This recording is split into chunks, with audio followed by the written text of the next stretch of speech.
Hello? Hello? Hold on. Mm,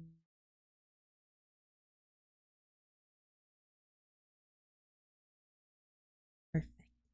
Hello, everyone. Welcome in.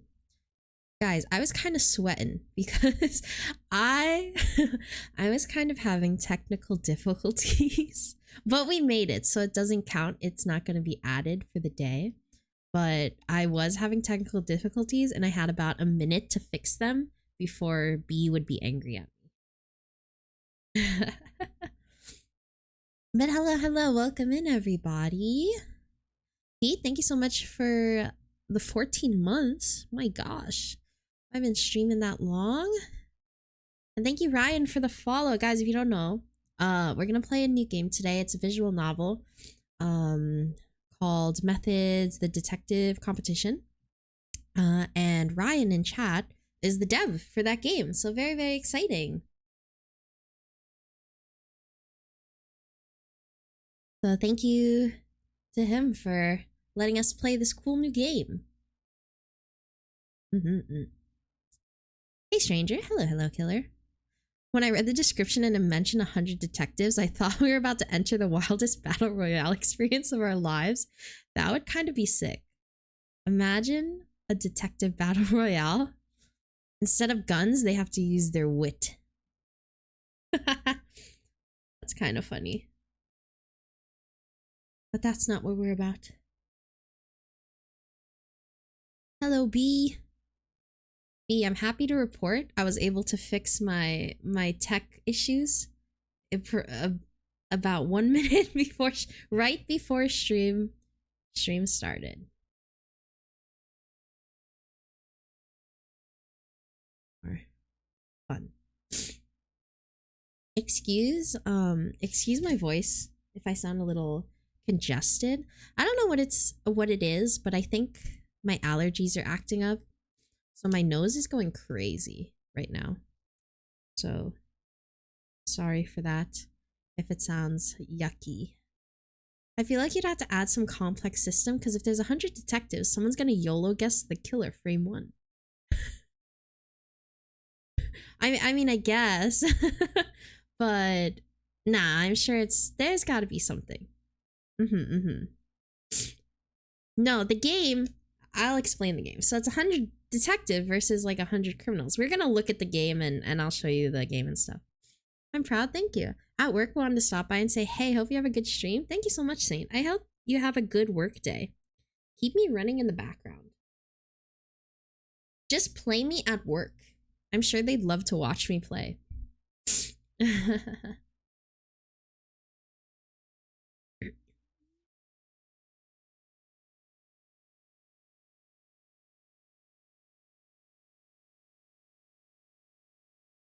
Let us...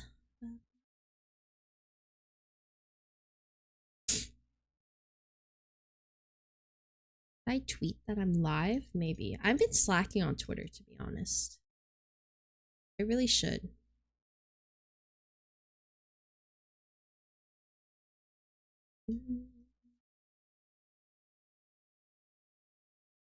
Okay. We're gonna get into it because I think this game has a lot, if I'm gonna be honest. I looked at it a little bit.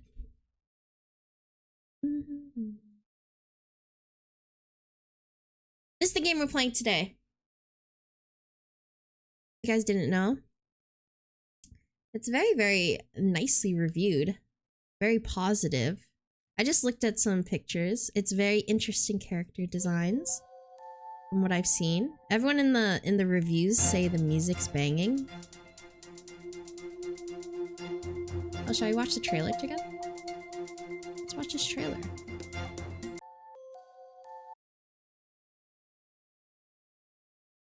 Ooh. Didn't play it. Cat in the way.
And that's what we're gonna play today. We'll see how far we can get, but that's the little taste. Anything else to mention? This game came out quite a while ago, 2020, but in the email he did say that it's gonna launch on TapTap, iOS, and Google Play on January 22nd. So very, very cool. If you want to try it out yourselves. Let me open up the game while we wait. I hope you guys are having a good Wednesday. I'm very eepy sleepy, as usual.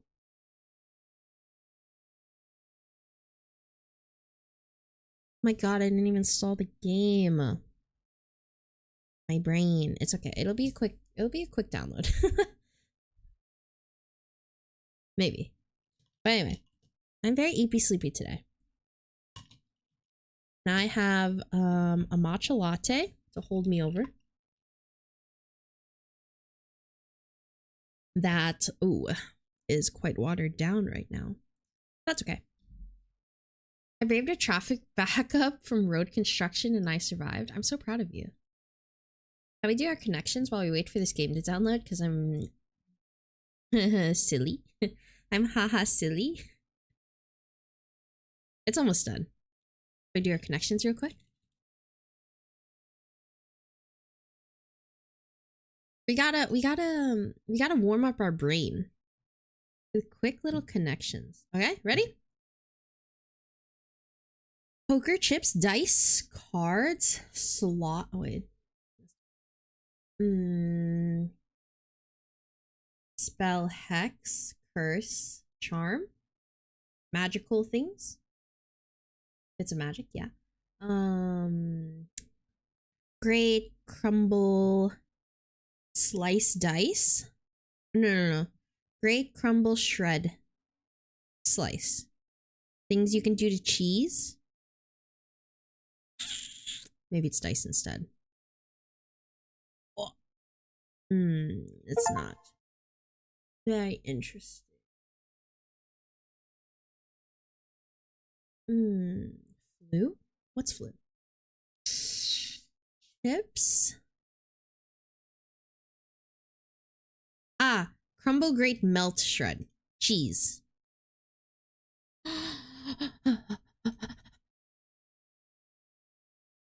It's slice! It's slice! I know it's slice! Things seen in a okay. Ooh, that's not good for us. That's not a good look for us.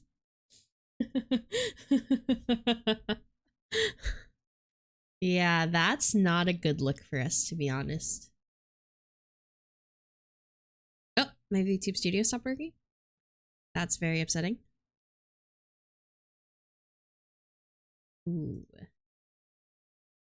There's a lot of things going wrong right now.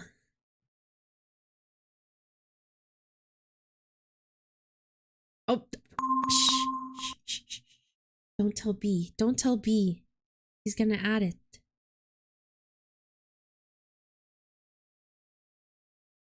We're fine, we're fine. We've never scuffed in our lives.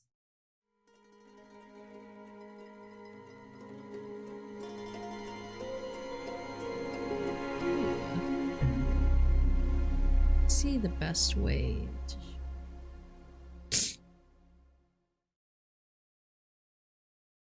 Oh, there you go.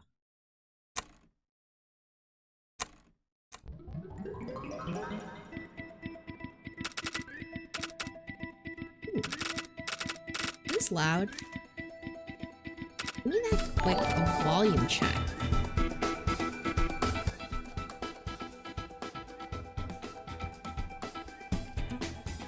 Darth, Thank you so much for the 19 months. Heck yeah.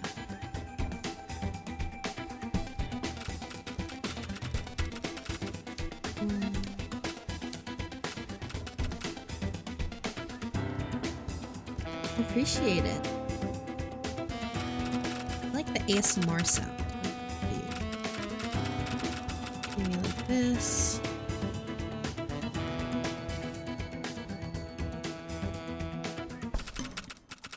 That seems good.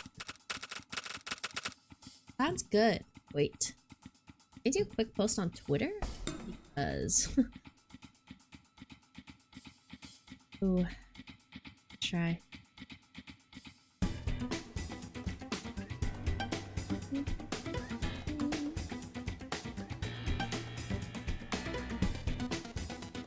We're not scuffed today, but we're out of line today.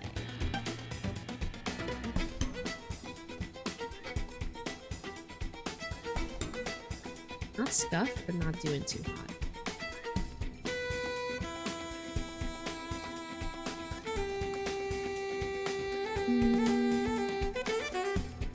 I'm mad that we didn't get the connections today. Ugh, we were too focused in on the cheese.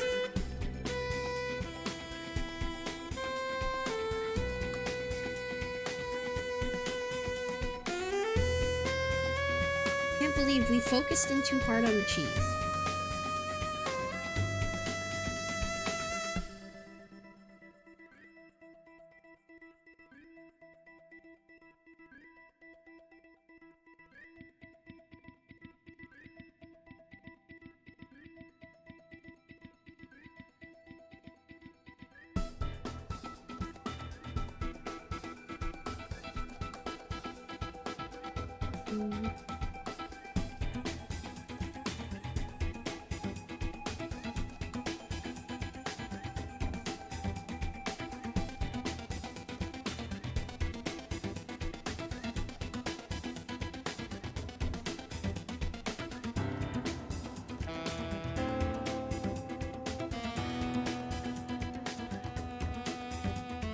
That was a terrible post. I didn't even put my... Hold on, I'm fumbling everything. This is my first time seeing the new model. Nice, bud. Is it actually? You haven't been here since the model? I feel like you've been here before, though. Really? That's kind of rough. Thank you so much for joining. Thanks for... I hope you like it.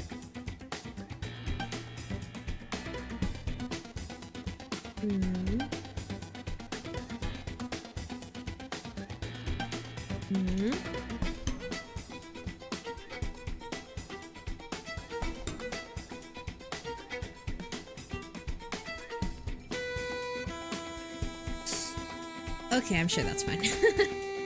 So ugly. But it's okay. I've never been good at it. I may have been once, but were your eyes closed? You just weren't looking? Just kidding. Okay, let's start.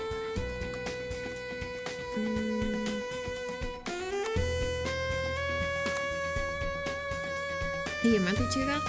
Ah, I see. Well, I wasn't really streaming too much earlier. Should we do an intro? Maybe we'll put this on YouTube or something. Oh my gosh, I hate doing intros on the fly. How should I start? Hello, everybody. That's so cringe. Hi guys, today we're going to be playing a new game. It's a visual novel called Methods, the Detective Competition. The dev for this game was nice enough to give me a Steam key for this to be able to play it. The concept sounded really interesting and definitely right up my alley, so I hope you'll enjoy. We're going to give it our first thoughts. We'll give it a go right now. Ah! It hurt. It hurt. That hurt. It's okay. Well, I'll edit it in post. Okay, let's start then, I guess.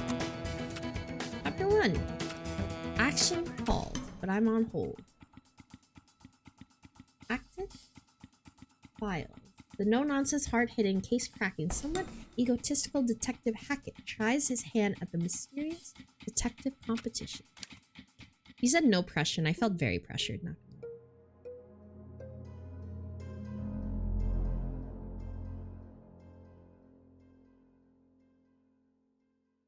one. Action called, but I'm on hold. A mysterious call, a mysterious contest, a mysterious beginning.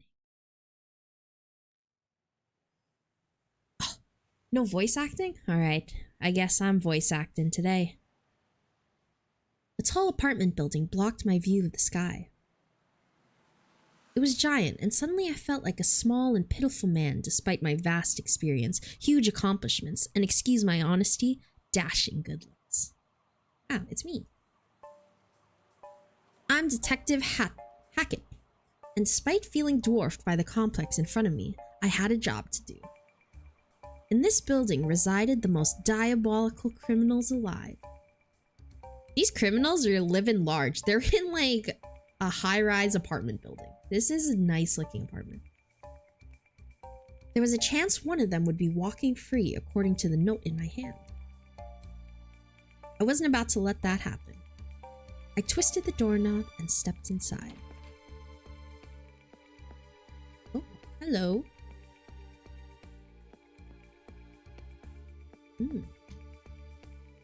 I opened the door to a small antechamber. A young woman in an official-looking suit with a name tag that read #greeter waited. I wondered if she was trying to be hip or something, but but now wasn't the time for griping and feeling old. Damn, he's old. He's a boomer. Do you have the note? Think so. I took my papery friend out of my pocket. She took it and glanced it over quickly before shining a flashlight on it. Good. It's legit. She ripped the note in half. Here's your name, #. Please wait for the first announcement of the day. I looked at the name tag. It read #thinks with fists. I like this job already. I began to saunter over to the comfy looking couches where the greeter grabbed me by the shoulder. Wait. I've been warned about you, Mr. Thinks with Fists. The Game Master asks that you dispose of all weapons on your person before you take part in the contest. Fine.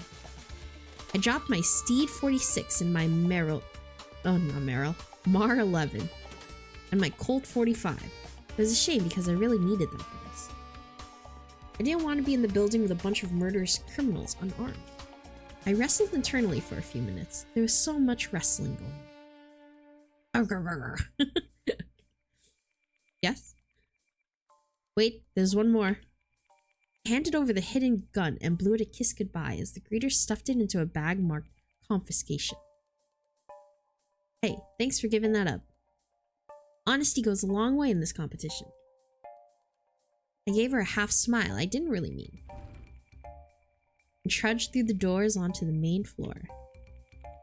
What seemed to be hundreds of detectives milled to and fro. The collective body heat was staggering. In fact, I staggered briefly. I edged over the couch, trying to avoid anyone smelly or overly loquacious. Oh.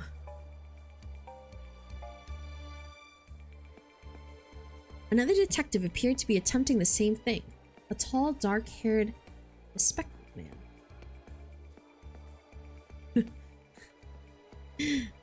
You know who he looks like?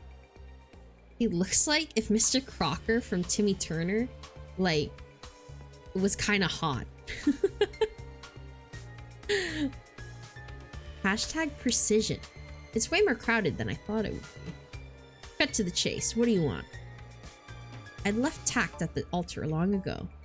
Ah, yes, the chase. If I had to guess, that's what you're all about. Judging for your name # anyway. You know it. Mr. Crocker glow up. It does, right? It's the glasses and the hair. I hate the code names. They're pointless. Knowing that my real name is Coles doesn't change anything. Coles, huh? It's just a bland way to be funny. Coles was irritating me, but I didn't really want to move. Thankfully, Coles seemed to either not know what to say next or he didn't care. I was appropriately appreciative. I'm glad you finally shut up. Detective Hackett really doesn't care. He is so blunt. I don't care what you're glad about. He was interrupted by a loud jingle. Ooh. Hello. You can call me the Game Master.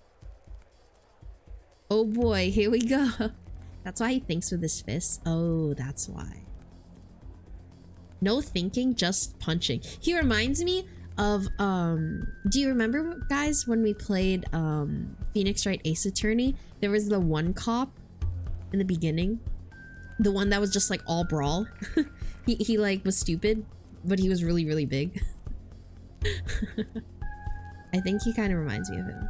Oh boy, here we go. Shh, be quiet. What a jerk.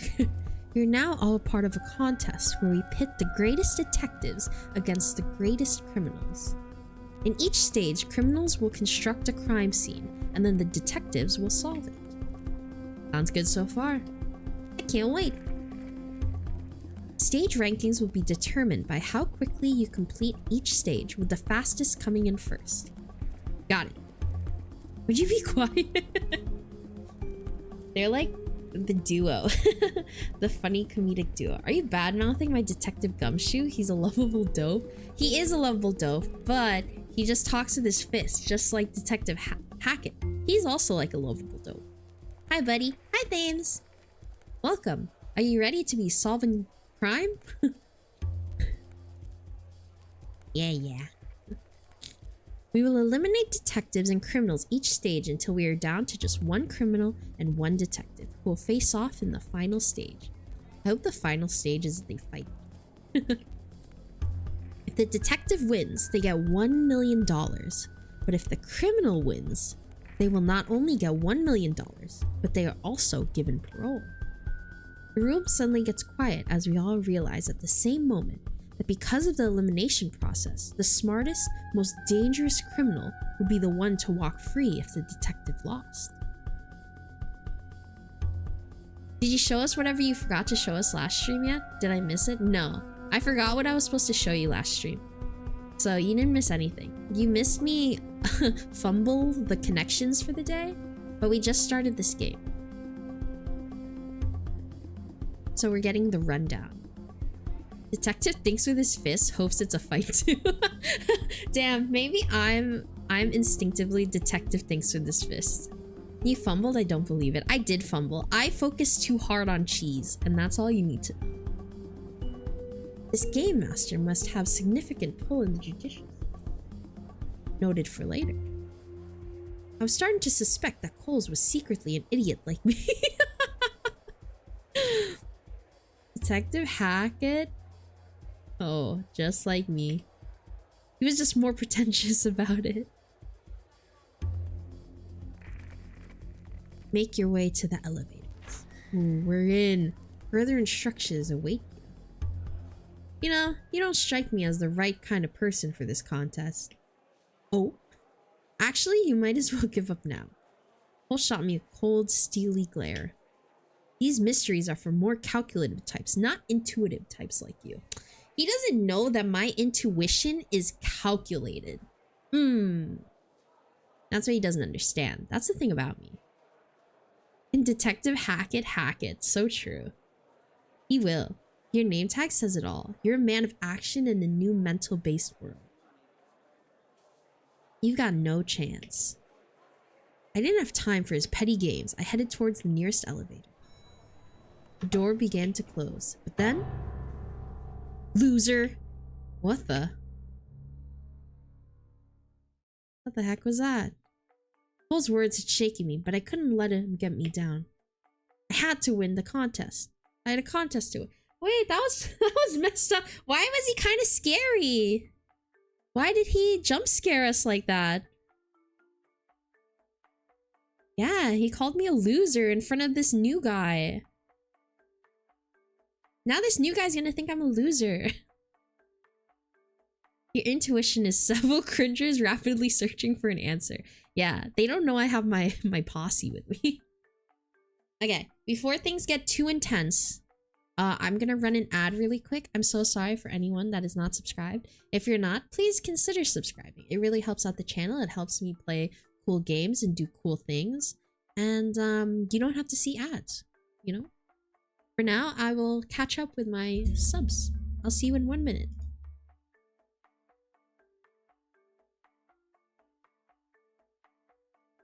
Alright guys, so far, do we like Detective Hackett? Do we think he's gonna hack it? I kind of think he's funny. I think he's... I'm not sorry if you're not subscribed, so rude. Just know I didn't fully agree to that just now.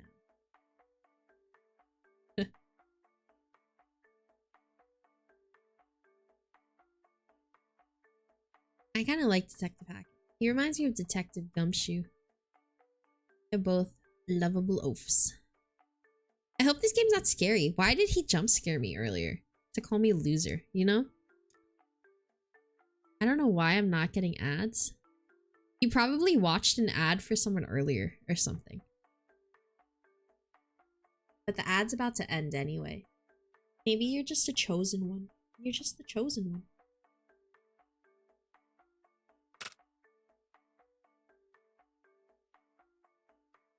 Just a squeege.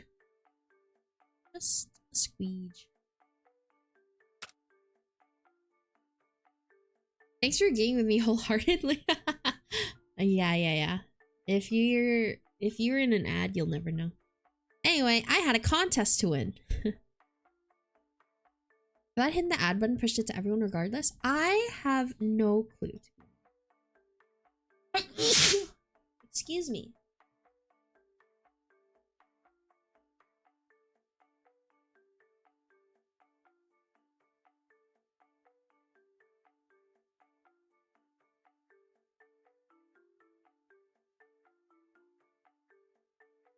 Look, I'm sorry. As I said, my allergies are really kicking my ass. I'll try to make it sneeze-free. I had a contest to win. Ricotta for life? Is that his name? He just loves ricotta cheese? Interesting. That's interesting. It was a nervous-looking detective near the back of the elevator. Which floor do we get off of? Spoke too soon, Mr. Ricotta.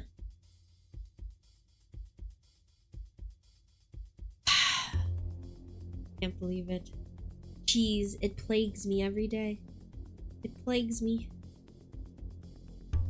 He grimaced.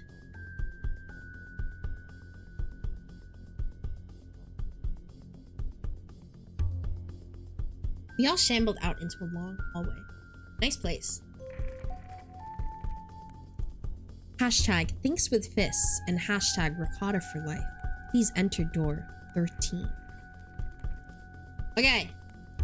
I feel like we're gonna have to solve some stuff.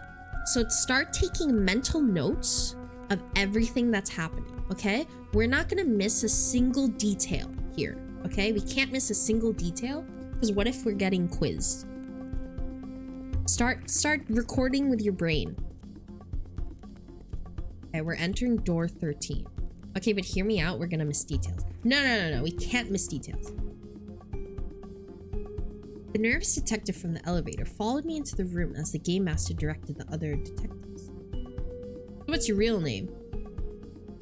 Hashtag ricotta for life. Looked at the floor in embarrassment. It's... Guys, what could his name be that he's so embarrassed? It has to be like ricotta or something. It has to be like cheese. Mouse! Oh, even better. It was mouse. All my mental notes so far is just cheese. It's perfect. It's mouse. That seems right. Detective Mouse. Sorry, I know it's stupid, but it's my real name. This is gonna be a difficult contest to endure. Okay. Game Master, I welcome you to stage 1. This mystery is called Eternally Checked In. Okay? Guys, take note of the room. Take note of the room. There's a no smoking sign. Okay? No smoking in here. Eternally cheesed in. Eternally trapped in. Eternally mouse trapped in. Please take a moment to look over the case file. contains a brief summary. Oh, we're in. Okay. Case file. Stage 1, round 1. Internally checked in. We got Mr. Turnip and Mrs. Turnip, who's missing. Ah, this is the one. Mr. and Mrs. Turnip were checked into the Drop Dead Inn at 6:26 a.m. Miss Turnip left the hotel to eat breakfast. That's in quotes. That's important. As she claimed. Okay, so we don't know. Mr. Turnip was found dead at 7:30 a.m. by the cleaner. The door was locked from the inside when the crime was discovered. You do not have access to the autopsy report. Special bonus. What piece of evidence is irrelevant?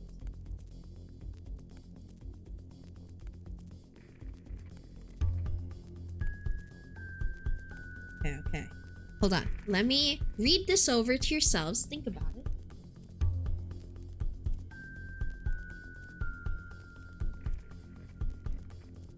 This on the cheese.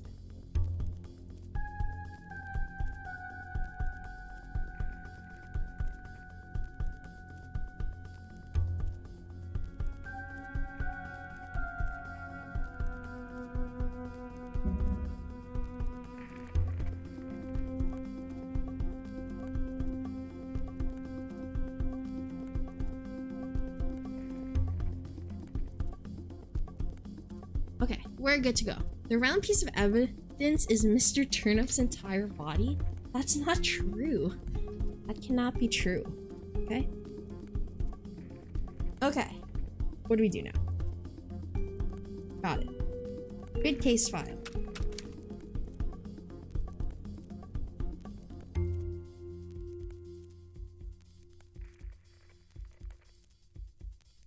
Solve it in under 5 minutes and you'll place in the runners-up, but still make it in time to continue. Satisfying click noise, +1. Good. Solve it in under 1 minute and you'll be in the top 3. Ugh, is this actually timed? Oh, I'm stressed. I mean, there will be more than one detective who'll be able to solve this in under 1 minute? Mouse, it's pre-recorded. He can't answer your question. Incorrect. I'm talking to you live. Oh, got him. Well, color me surprised. You're right, Detective Mouse.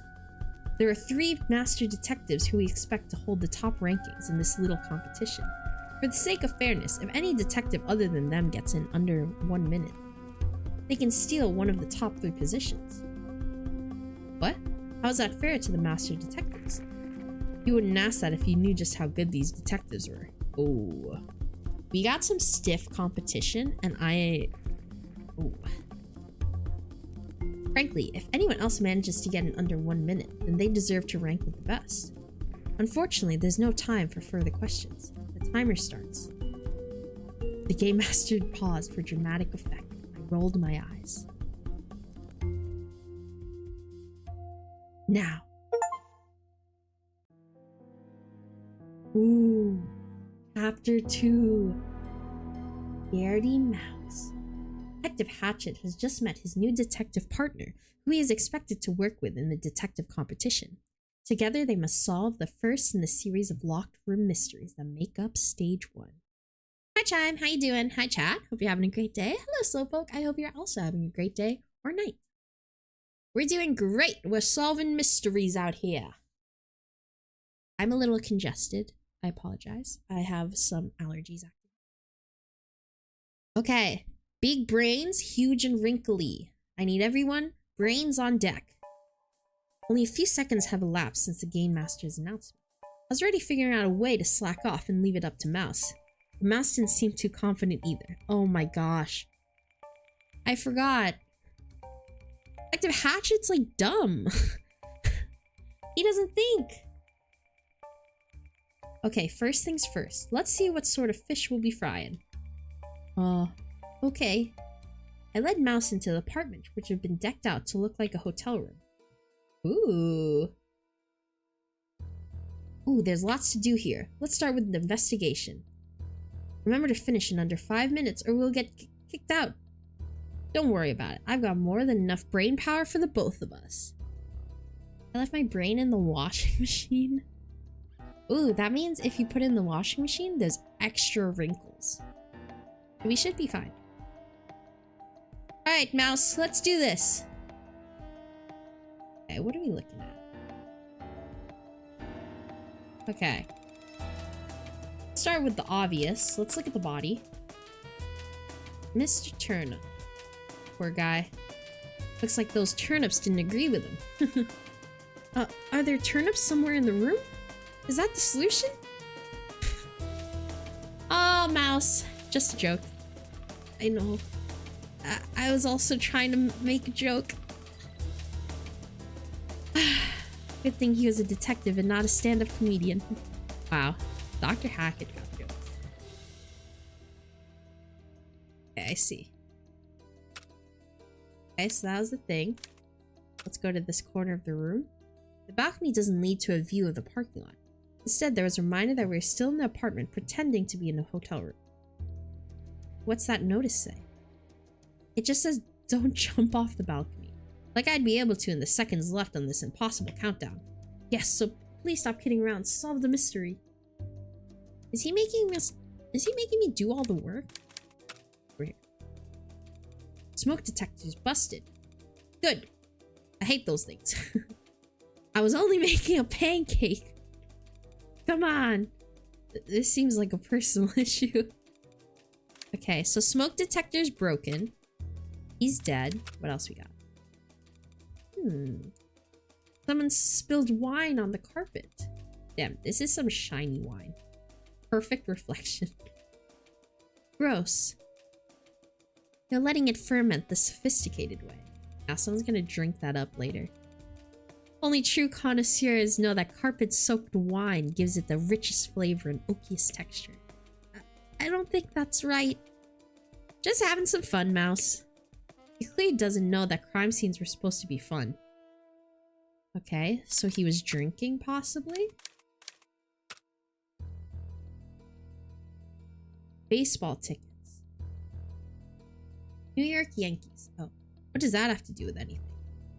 What does any of this evidence have to do with anything? That's what I've been wondering. What about those cigarettes? Never seen this brand before. Guess it's something they made up for this contest. Props to the props department. Can I interact with it? Can I look at them? Let's see. Fenway Park, New York Yankees, Friday, March 16, 2020. 12:09 p.m. East Entrance Gate 8. RF route table 21021. No checking, no re-entry, 10, no bag. Okay, so he has 2 tickets to go see the Yankees. And he has a thing of cigarettes. Okay. Poison wine. Carpet wine and Kevin's chili.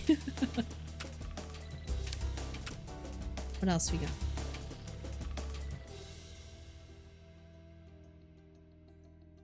March 16, 2020. Yeah, this game's a little old.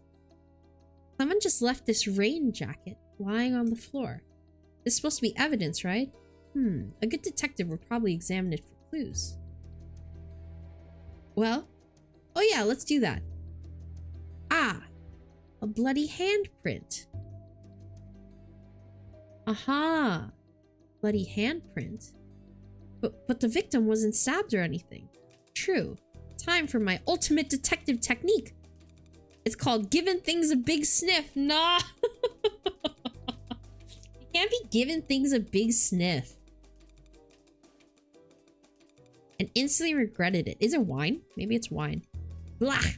This jacket smells like cigarettes. Oh, cigarettes.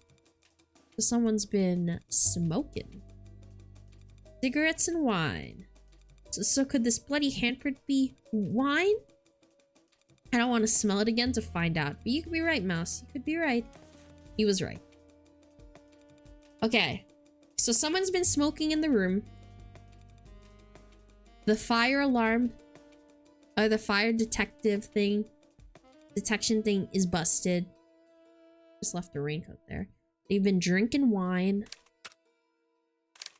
What else? We looked at this one already. Someone tipped over the coat rack. Too bad, I'm not here to clean up somebody else's mess. Okay, but that's probably part of the mystery, right? Alright. Or was it? Couldn't the coat rack just have fallen on its own? Maybe it isn't supposed to be lying on the floor. True. We'll just have to keep that in mind. Give it a lick. Yeah, let's just lick up the evidence. Behind this door. I don't know. Just open it, Hatchet. Hackett. It appears to be a bathroom, but looks can be deceiving. We'd better investigate. We're right behind you. I don't see anything other than the bathroom cleaner than my grandmother's candy bowl after she invited me over for her backgammon tournament. Ah. Did you check the sink? Yes, Mouse. Did you look in the tub? Yes, Mouse. The bathroom seems to be there for realism. Ah, nothing to be found in here. You've been a great help, Mouse. Thanks. Okay. Oh, what was that? I see. Right click save.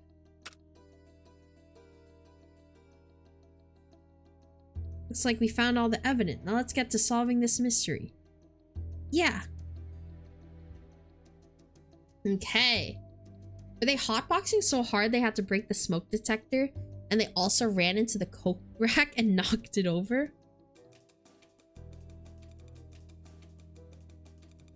My guess is something like that. They were hotboxing too hard. No, the guy was probably drunk as hell on the wine, hotboxed too hard, and then knocked over the coat rack. Maybe. Drunk as hell. Double checking my assumption. Opening weekend for MLB is usually April, last few days of March, and March 2020. I'm still not off my poison wine beat. It could be poison wine. It could also be poison wine that made it so that he couldn't wake up to the monoxide poisoning he probably went through. What are you thinking, Mouse? Maybe he'd just tell me the answer. What am I thinking? I'm not sure. The bonus question in the case file says name the irrelevant evidence. The problem is that every piece of evidence seems to be irrelevant. I don't know what any of that means. Oh. Hey, maybe that's it. Everything is irrelevant. There's no mystery at all. Case closed. Let's get out of here. Wow, he just pulled the... Well, I guess that's it. You're right. Let's leave. Slept through the poisoning. Yeah. I don't think it's that simple, Hackfish. Hackfish? Mouse kept glancing about nervously. He was obviously thinking about 5 minutes time limit, which was drawing even closer. As for me, I was getting pretty tired, and being next to the comfy looking bed didn't help. Maybe we should try to figure out how the victim died. That seems like the way to start. Not likely. Stop being here. If it was sleeping pills, why would things be knocked over? I'm a hatser. Why would things be knocked over? In the case that someone murdered him. We don't know if he was murdered or he self-died by accident. Because we don't know what Mrs. Turnip was doing. She just claimed to be getting breakfast. We actually have no info on the wife.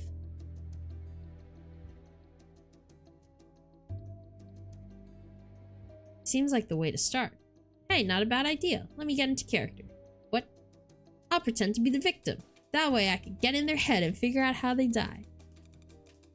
Is that your method? Method? What's that mean? Okay, I guess it's worth a shot. I lay down on the bed. Okay, we're doing some role playing. If you drank too much and dropped the bottle on the floor, I've woken up to knocked over a mystery bottle of beer before. Possibly. Okay, we're role playing now. Say you're a simple guy, you're married, you have a tough day, and you're away on a business trip. Okay? Settled into the foam match. If this guy falls asleep, I'm gonna lose it. So the first thing you do is try to get some rest, and you slowly fall asleep. Don't go to sleep! Hello? Shh, I'm investigating. Panic! We're running out of time! Oh, right. Let me think this through, okay? We know the wife is the murderer. Oh, we know the wife is the murderer. He's in a business trip, but he also has baseball tickets? Yeah, I guess so. But how did the victim die? When did we know that? I guess we're just assuming. I guess that's the assumption. While Mouse was talking, I was eyeing the cigarettes. Hey Mouse, got a lighter? I tried to sound innocent so he wouldn't suspect my intentions. I doubt he approved of smoking the evidence. Hackett, you're brilliant! Hey, you got my name right that time. The cigarettes! What was he talking about? I reluctantly got off the bed. Mouse, I know smoking kills, but that's not a quick process. That's true. Well, what do you think of this? Cigarettes are the method of death. Oh, okay. But not from long-term health risks. There's another piece of evidence that could speed up the process a whole lot. Mouse's stutter was gone. Was that because he was excited? In any case, I have to figure out what he was talking about. Or I'd be revealed as an idiot. I was instead of the dashing, brilliant detective everyone thought me to be. And the jackets. Oh shit. Okay guys, it's our first choice. Is Mouse secretly much smarter than us? Impossible. He cannot be smarter than us. Okay. So he's saying the cigarettes are the thing. Are the killing weapon. And I agree. I also think it's the cigarettes. But he says something is speeding up the killing of the cigarettes. What could it be? Something that speeds up the cigarettes. Here's my two thoughts. I think it's not the tickets. I think it's not the tickets. I think it's either the wine or the jacket. The wine, I'm thinking, is either because he drinks a lot and then he gets drunk and then he doesn't know what's going on and he smokes hella cigarettes. He just goes, pop, pop, pop, pop, pop, right? Puffing the cigarettes. The jacket? Maybe she killed him by puffing the cigarettes and then she like strangles him. Not strangles him, but like suffocates him with the jacket, with the cigarette smoke. You know? The jacket smells super strong, right? Yeah, the jacket was super strong. So maybe that's what happened. I'm on the jacket train. You think the jacket train's more likely than the wine train? I also think the jacket is strong.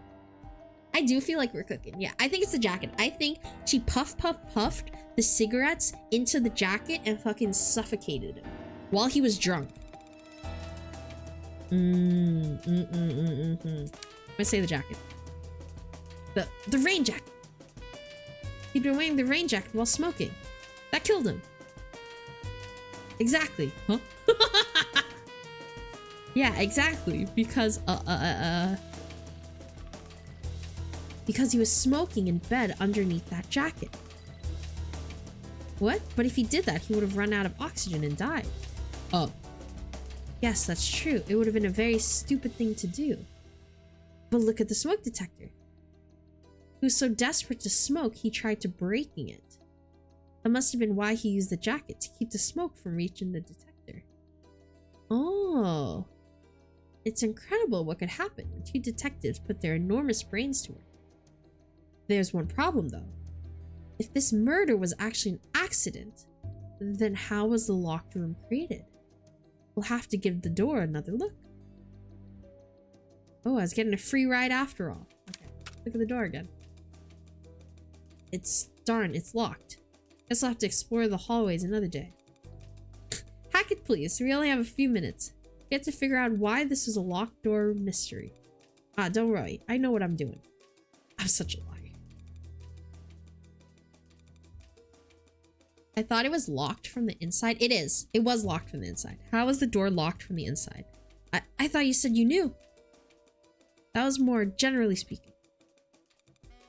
The door had been locked when the crime was discovered, but it was locked with the key card, or had the bolt been locked? Maybe the bolt was locked from the outside by wrapping a rubber band around it. You're thinking of the other kind of hotel lock. I'm really hoping we're a criminal that thought dressing up as a detective would be a perfect cover. I don't know. That would be sick. Bro is just in his room, no? Yeah.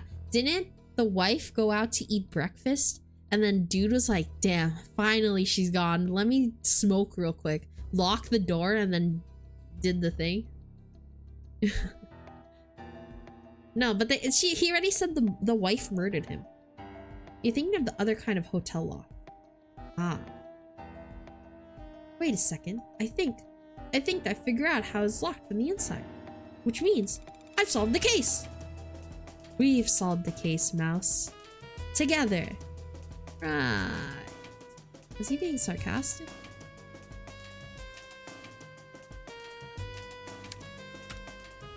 Mouse had stumbled onto something important.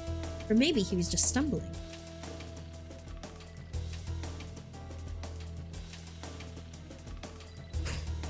Okay. But usually in a locked room mystery, the killer creates the locked room to make the crime scene impossible. Or to create an alibi. But this time, it was something else entirely. Sting, he was good at building up the suspense. I can't wait to hear the solution. He was glaring at me. Was I supposed to say something? Right. I know what I'm doing, and I'm a very smart detective. This guy is me. This guy is actually just us. If I had just said it enough, it would be true. Ah, it's not working. I had to actually come up with the real answer? What was Mouse saying? There was a strange reason for why the room was locked from the inside. Accident?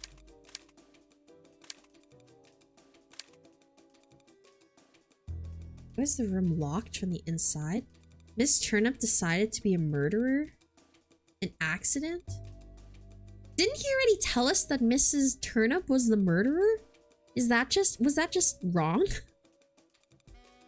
Decided to be a murderer is a weird phrase. It is.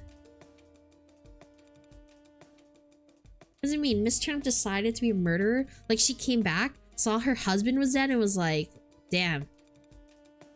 Nothing to do now, and then left and then locked the door? That's weird. I also feel like it was probably an accident. But also, how could it be an accident? Because isn't the rain jacket on the floor? The rain jacket was on the floor. How is he smoking the cigarettes in bed?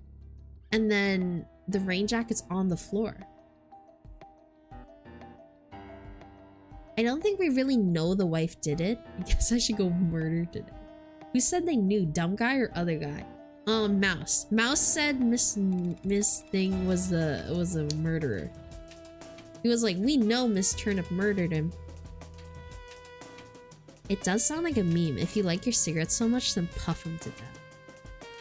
Maybe she came back and discovered him and ran away. Ah. Oh, that could be. He discovered him and ran away, but then she locked the door. But that does that make Miss Turnip decide to be a murderer? Or is that just an accident? It feels like an accident. Bully, thank you so much for the hydrate. I will hydrate off my matcha latte. Thank you so much. Drinking up. Everything in my bones is telling me it's an accident. Because what reason does Mrs. Turnip have to murder her husband? Or to try to cover up the murder? She doesn't really have one. That we've seen.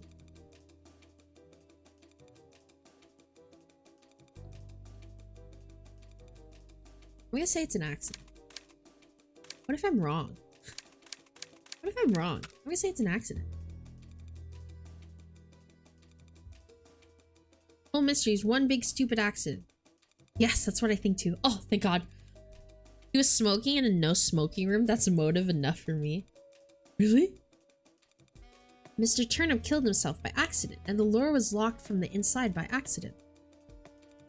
The clue is in the wine print on the coat. Mrs. Turnip was the one drinking wine.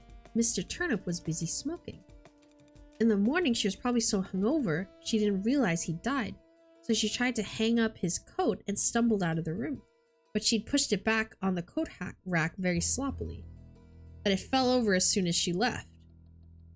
hitting the door's lock on the way, knocking it to the horizontal lock position. You know what I was thinking? I was also thinking somehow elaborately the coat rack locked the door because it fell.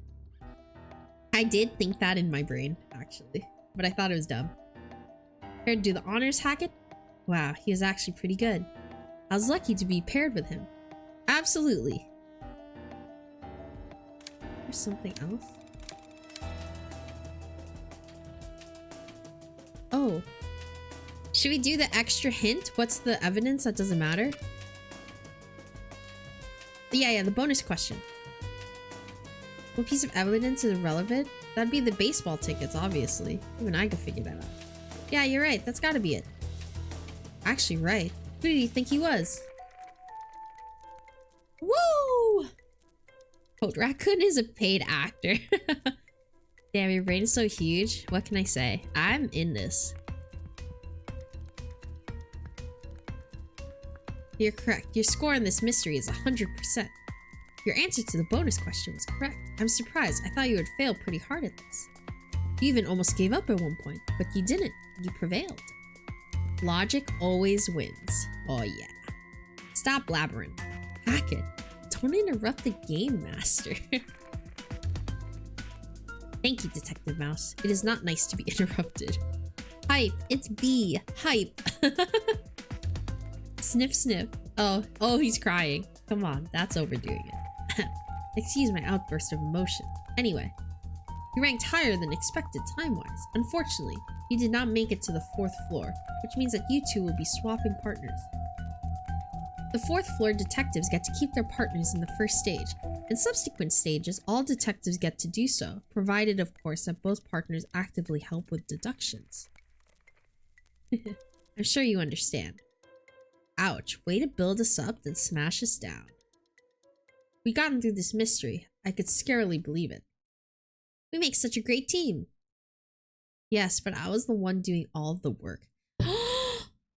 How could Mouse say that to me when I laid in bed, slept, and then I tried to smoke the cigarettes that led to the answer? That's messed up. Don't say that's fair. Say you did more.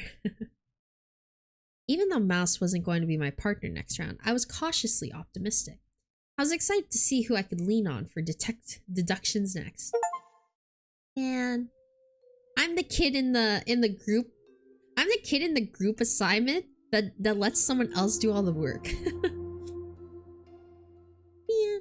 Chapter 3: Gathering Snippets. After solving the first locked room mystery, I keep wanting to call him Dr. Hackett. Detective Hackett has moved on to the intermediate stage, the waiting room. What answers await him there in the depths of the mysterious detective contest? Are you winning? I think we're winning. We solved the first case. So pretty good.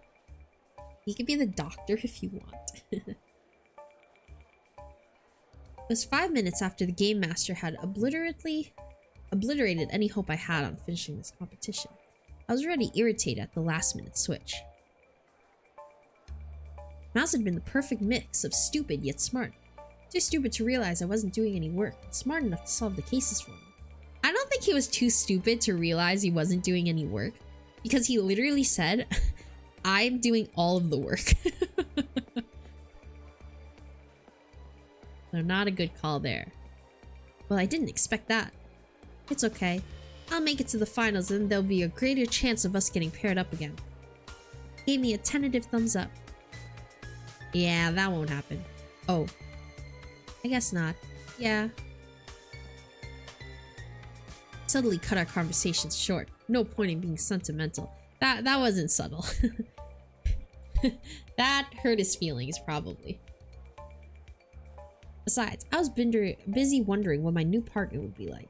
Suddenly, my sharp mind trap snapped shut upon an excellent idea. Maybe I would be able to find one of those top 5 detectives in the waiting room. I didn't really care if it was someone in 6th or even 10th, but if I got paired with someone really skilled in the next round, cake. Of course, the selection process was probably as random as a penguin on a Hawaiian beach, but it couldn't hurt to know thine rival or whatever. Oh, I know poetry. I scanned the crowd of detectives for someone who looked like they knew something. Then it hit me. Terrible smell. It was a large detective standing in the corner. His partner had something held out against the guy's putrid cologne, and they'd solved the case in time to make it to this room.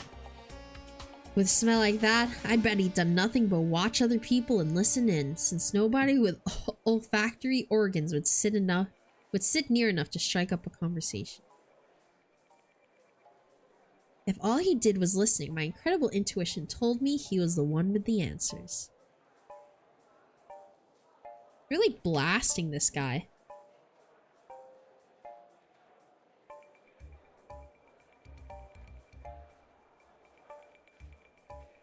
Know thyself and thy enemy, and thou shalt never lose 1,000 scrambled eggs at the breakfast buffet. Amen. Answers were what I needed. I took a deep breath and headed towards them. Ooh, they made this guy stinky? Hi, so what's your name? I'm Detective George. Is there anything I can help you with? He had a deep voice that matched his heavy-set body type. I'm Detective Hackett. Ew! What? My breath had run out, forcing an awkward sound from my lips. I cleverly hid it with a short cough and continued. I was wondering if you'd heard anything about the fabled top 3 detectives.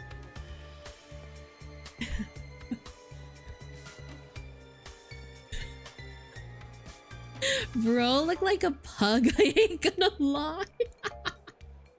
That's messed up. Why doesn't he have a hashtag? Is his hashtag stinky boy? Oi oi. Hello puppy. Guys, this is very important. But I have more puppy art. You guys don't know it yet, but 2024 is the year for puppy art. And we have so much art from her.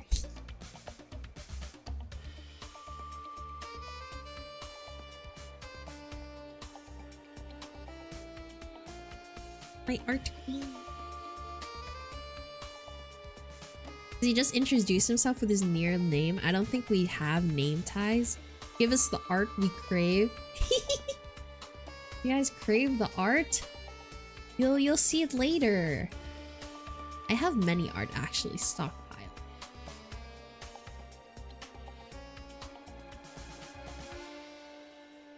That I need to show off. I draw? Yeah? Well, why aren't you drawing me? We have a fan art channel for a reason. Very poorly, but I do. Yeah, draw me. We'll all take turns drawing me. I think that's what you forgot to show us last stream, so you can just do it now. All of the artwork I'm stockpiling. I'll show it later. Getting the stick art? Oh, heck yeah. Why would I tell you? Because I'm super trustworthy. See this smile? Don't you trust it? I give him my stunning smile, which had been said to make news anchors kill themselves. What? That's a weird way to sell your smile. That's crazy.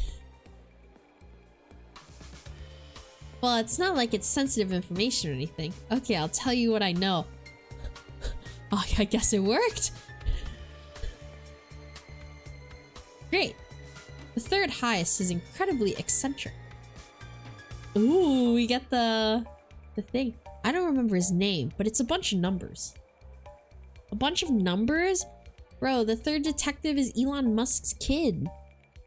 Fucking AZ-79. XCOM.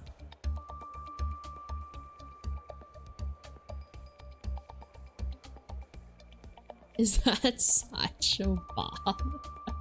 The second highest is said to be able to tap into a criminal's mind cell, solving the crime through an extreme form of empathy, or so the rumors say. The number 1 detective is no secret. Her name is Red July. She solves cases by looking at the big picture while simultaneously concentrating on the small details.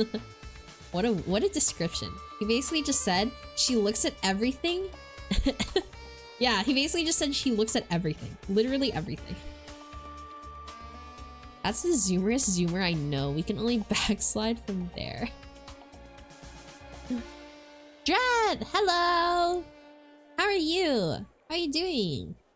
How's your night going? You feeling better now? I am feeling better, but I'm a little congested at the moment. I have allergies right now, which I should take some more Benadryl for. But other than that, I'm feeling great. The last time you saw me, I was sick, huh? I'm okay now. Thank you so much for asking. Your great imagination fills in the gaps, creating causes for the effects. Doing well. Watching Protag right now, too. Suffering a bit. Yeah, I saw Protag streaming on YouTube now. What a crazy guy. Lurk back to work. Mwah. Have a great stream. Get well soon, baby girl. Thank you so much, puppy. Thank you. More art for me. Mwah. Love you. Sub dog. Bonus memes. Gatling gun. Thanks. Thank you so much for the gifted sub to hats. Taking care of our hatser. Oh, heck yeah. Now all the important people, they got subs. Wow, a 2-month sub for hats. Someone must have gifted you last time or something. Hope that helped. Goodbye. Hold on a minute. Yeah. Can you point me to any of these guys so I can talk to them directly? I have a few questions I need to ask. Couldn't even if I wanted to. We're not in the right waiting room. There are 4 floors in this building, each with its own waiting room. When the first round begins, it's random, but now that the ranks have been assigned, the top 15 detectives are on the 4th floor. We're on the 2nd floor, remember? Wait, you're saying that after the first round, the Game Masters order the floor from least skilled to most skilled, with the 4th floor being the most skilled? You got it. See. And the only way I'll talk to them is if I make it within the top 15. No, more like top 6, since the cutoff list shrinks every round. At your level, 6 is pretty optimistic. Damn. I BRB real quick. Got a Duolingo. What language are you Duolingoing?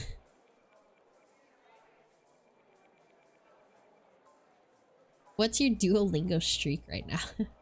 Did you win yet? I won the first case.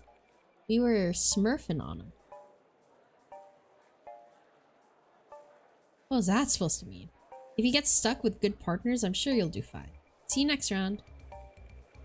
I waved him off drowsily. My brief date with the hotel bed had made me. Detective who looks at the big picture but still sees this detail. That was a top-ranked detective's method? It didn't seem deductive or calculative. It seemed intuitive. Like my method. Oh. Maybe there's a way to become as good as a great detective in the competition just by doing what I've done my whole life. I've had a feeling Coles was full of crap, and maybe it was true after all. There's definitely something to think about. Nice. My eyes scanned the room. Maybe, even if I couldn't talk to George, there'd be someone else I could talk to. Maybe one of them. Okay, we got Mouse, we got the Greeter, and we got Nacho Libre. Okay, we already know Mouse isn't going to be my partner, so let's talk to this guy. Hey, aren't you Spider-Mouth, the famous luchador? Oh, he is a luchador! Nacho Libre is a luchador! I knew it. Shh, nobody calls me that. Hashtag 8 Minds Eyes. Ooh. Detective Lucha. Here I'm known as Lucha. Do it.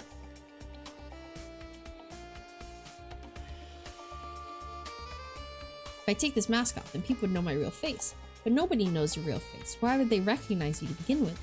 Don't be silly. Hey, can I get an autograph? Hey, good food for the mods. Listen, if the Game Master saw me giving out autographs, then they'd know who I am. I decided to... Without warning, the Game Master's musical tune chimed out. As always, it was lovely as an opera singer with throat cancer. What? I think that was luchadora, and things that end in A are usually feminine. Ooh, you think this is a woman? Ooh, luchadora. This announcement is not to announce the next round, but rather to celebrate the previous one. I introduce to you the criminal duo who created Eternally Checked In, Mastermind Rose and Mastermind Sparks. Oh, we get to see the villains! A door opened in the back of the room, and the two sleep-deprived detectives approached. Their beady eyes stared into my soul like a working pair of X-ray specs. There was an awkward silence as the detective in the room wondered if they were expected to clap for them. Finally, an older detective stood from his place on a particularly cushy couch. How exactly does the other side of this competition work? Rose cleared her throat. Very complex, but I'll try to explain it in a plebeian manner. Hi Chime, sorry I'm late. Hi Rix. Thanks for coming, even though you're late. No problem, it's no problem at all. Already, I hated her. For us, there are two phases in every round. Invention and replication. In the invention phase, we create the crime using props provided by the Game Master.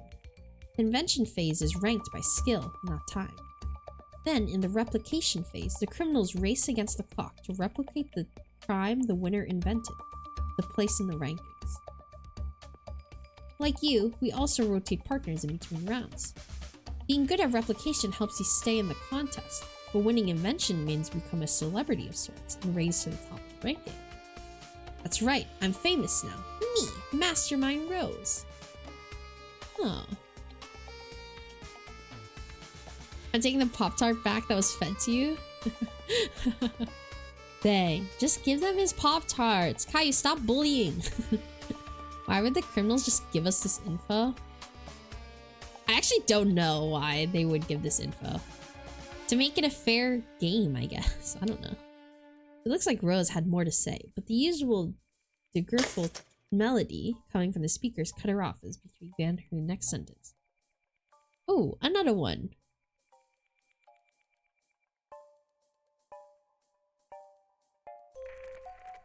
I'm sorry, but the question period will have to be discontinued as the second round of the first stage is ready.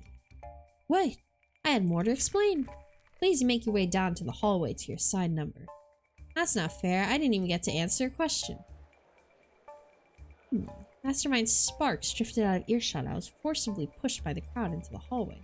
Doors were slamming all around me. I had no idea where to go. More Pop-Tarts. Nice.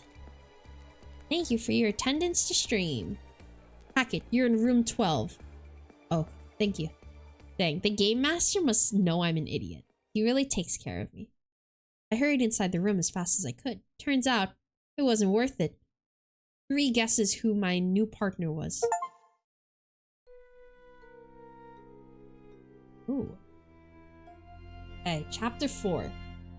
These glasses hide steely eyes. Detective Hackett has just learned more about the mysterious detective contest he has entered, and now it's on to round 2. Time to meet his new partner. Who do we think it is? Probably, it has to be the Detective Lucha, right? There's no one else we met. Oh my gosh, it's Detective Coles. No.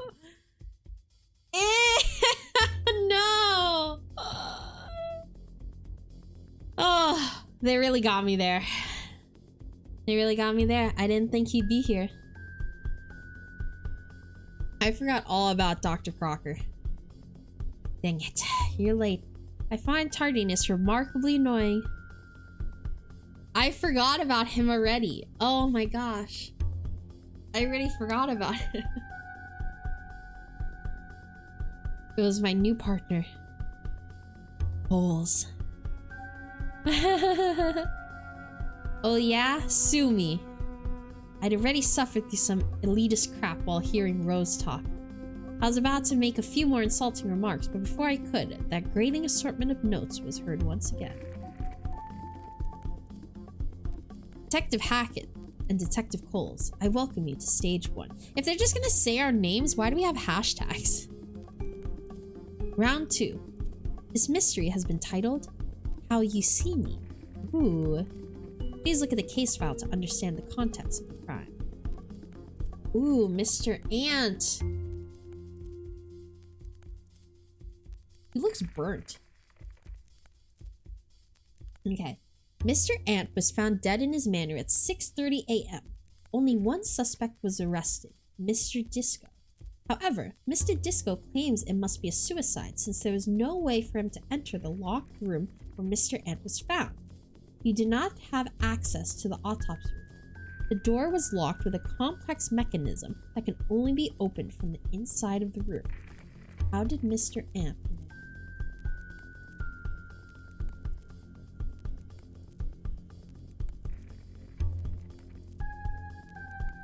Okay, so Mr. Ant was in this room that can only be opened from the inside. So Mr. Disco is claiming he's no way to enter the room that Mr. Ant was already in. Mr. Ant was fried with a big magnifying glass. That's exactly what I was thinking. He's probably fried with a big magnifying glass. He paused, probably waiting for questions, but neither I nor the thinking man had it. The investigation begins now. Apparently, the Game Master hadn't yet given up his dreams of being a melodramatic cornball. Just to be clear, I'm not going to help you solve this case. What? You're my partner. We work together. You weren't planning on working together. You were just going to pretend to be trying and let me solve it for you. Yeah, I was. But I guess you're not smart enough. What? Why else would you still be on the second floor? Only the stupid people stick around here. Oh yeah, get him, Hackett. Tell him off. If you were smart, you'd be up there on the 4th floor, right? Actually, I've developed a strategy. You see, I solved the last case in under a minute. Good enough to challenge the top 3. I've solved this one already as well. However, I don't want to be stuck with a stupid partner, so I'm waiting for a good one before I challenge the master detectives. Wait a minute, don't the partners rotate every round? What's the point of waiting for a good partner if you're going to lose them right away? Actually, when you're in the top 3, your partner doesn't change anymore. It doesn't surprise me that you don't know that, since they don't tell you in the house. Oh, yeah, we didn't ask any questions. He walked over to the corner and laid down. What are you doing? I promised myself that if he started snoring, I'd kick him. I'm waiting. Do you think I was going to challenge the top 3 with a partner like you? When the timer is almost out, I'll call out the solution and then I'll wait for the next mystery. I'll continue this process until I find someone who isn't a complete simpleton. Yeah, the greeter did like us.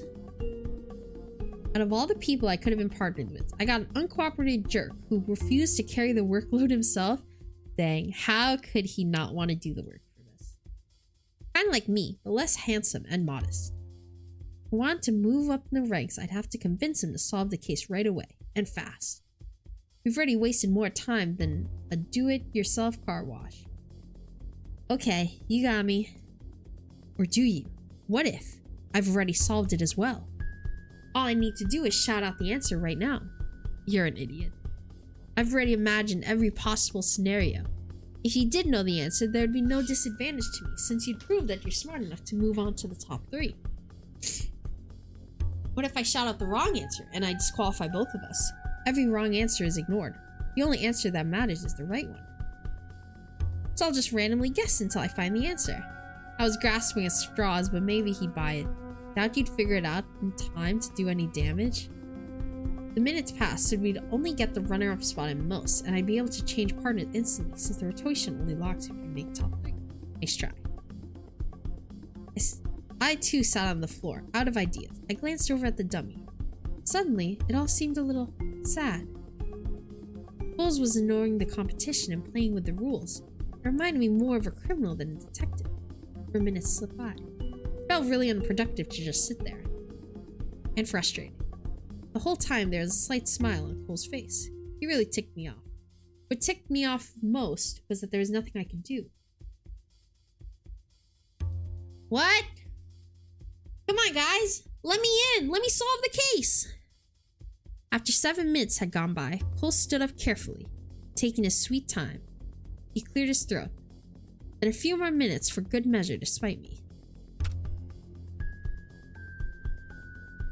The door was locked from the inside when the crime was committed because there was no killer. It was suicide. The man stabbed himself with glass from the picture frame, which is broken, as you can see from the evidence provided. He smirked in my direction. The jingle was heard again. I bet he's wrong. This guy's wrong. Detective Coles. There's a reason you're not on the 4th floor, and it isn't because you're attempting to manipulate the system. It's because you're wrong! There's no stab wound on the dummy, therefore he was not killed by a shard of glass. Cole's jaw dropped to the floor. Bruh! He went on about saying like, oh, I've thought about every... I've thought about every scenario in my head. I thought about every blah, blah, blah, blah, blah. And he didn't even notice there's no stab wound in the dummy. Come on. He burned harder than Mr. Ant. Oh my gosh. If you want to stay in the competition, you'll need to submit a correct deduction within the next minute and 50 seconds. He clutched his face in panic. Suddenly, my panic was activated as well. I thought you said you solved it before I walked in. That was a lie, you fool. It took me 4 minutes to come up with that answer. Oh my god, he's stupid. Oh no, he's more stupid than me. I did all the mental work while I was laying on the floor. Oh no. This amateur hour? Oh my god. Cole hung his head in shame, as you should. As you should. Let a real detective figure it out. Let me solve this mystery real quick. Okay, let's look at the body. Mr. Ant had a roughed up look. Like he'd fallen in coal. Or he had been burned. Smoke asphyxiation. Try again, Hatchet. Okay, you don't get to talk. Okay? Coles, you don't get to talk after that bullshit you just pulled. Okay? Let me do my method. There was something very suspicious next to the dummy. Broken picture frame with a few glass shards still sticking to the wood. Glass, dummy, glass, dummy. I kept racking my brain, but it was so large that it moved very slowly. Dumb and Dumber do detectivizing. Oh my gosh. There had to be other clues in the rooms that I wasn't considering. Time for more thorough search. Oh yeah. Let me search this room. Look at the window. The case already tougher than the last one with practically no evidence. There's one difference though. Is there a window in the last room? No, or rather, it wasn't as long. Part of the mystery, I'm sure. Think, Coles. Don't let him do the thinking for you, Hackett. Do the thinking. Cole stumbled backwards until his back rested against the wall. It's just, now I can't think of anything else. Coles, you're a bitch boy. Well, don't just give up. I can't do it. We only have a minute left. Oh, he's useless. He's useless. No motivation.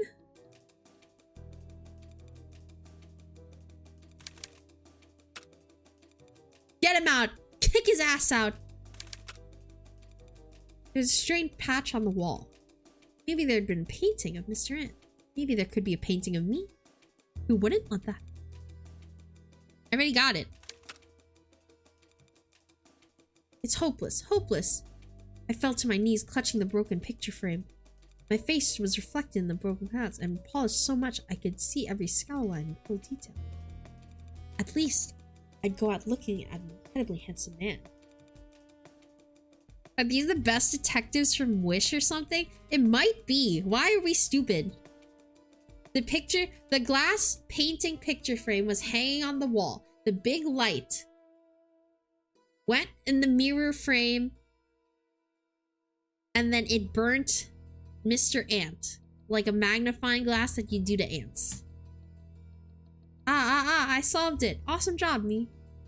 If you solved it, then spit out the answer before we lose. Go on, I'll follow your lead. Make your deduction. I can't believe it. Coles was actually trusting me to figure it out. Or is he just being lazy?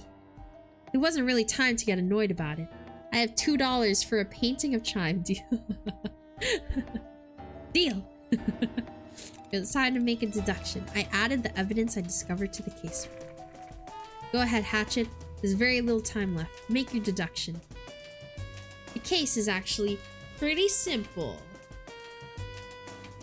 There's no way the sun reflecting off the bright lights set Mr. Ant on fire. It had to. It's the only thing we have. The answer is why, though. And then how does how does he know Dr. Disco? Mr. Disco. That's all we got. Clicked into place as soon as I realized. This isn't glass at all.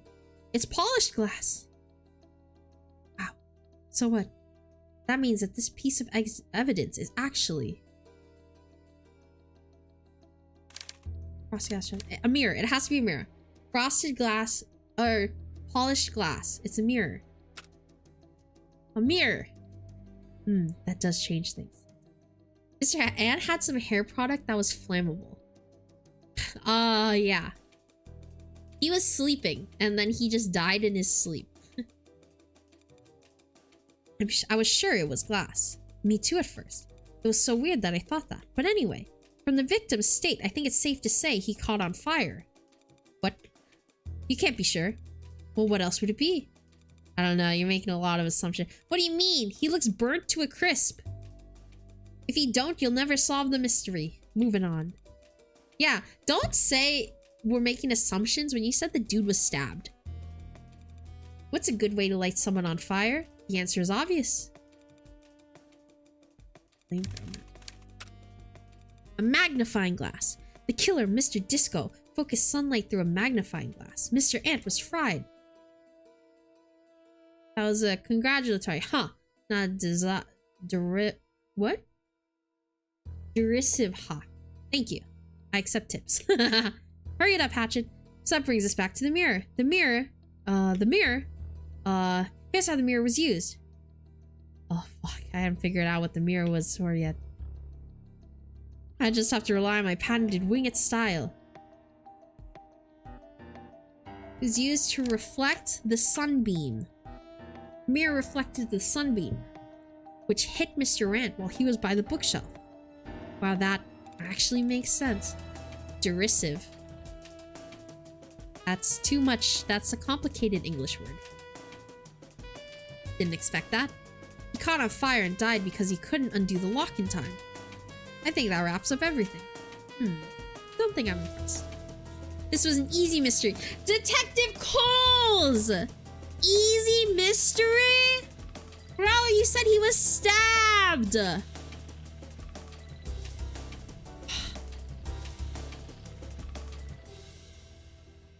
My god. He said they was stabbed. Cole's about to catch these hands for sure. This stupid guy. He's so dumb. Don't talk to me. Detective Coles is trying to take my credit. He is so cap. It's only the first stage. I smile to think of the terrors that await you. What about the terrors that await you? We're in the same boat. If it was that easy, why couldn't you solve it? Exactly. Hack it, tell him. Tell his ass. It's time to put a big red bow on this gift of the mystery. It felt pretty good about it. Limit solution? Something I missed. There's something else we need to do, but I don't know what. I believe you're thinking of the bonus. It's not really necessary, but I will do it anyway. The extra challenge is to figure out how Mr. Ant knew Mr. Disco. If we looked at your solution to the mystery, Mr. Disco was probably nearby the window, so he could have been the gardener. However, the window is high off the outside floor. I think we can assume the same is true for the house in the mystery. So he used a ladder. No, shut up. If we assume that Mr. Disco was in a house next door, what seems to be suggested by the nature of the mystery is that Mr. Disco was Mr. Ant's neighbor. I wonder if you're right. We'll find out soon enough. Well, let's see. Congratulations. You solved the case. Your final score in this mystery? 100%, baby.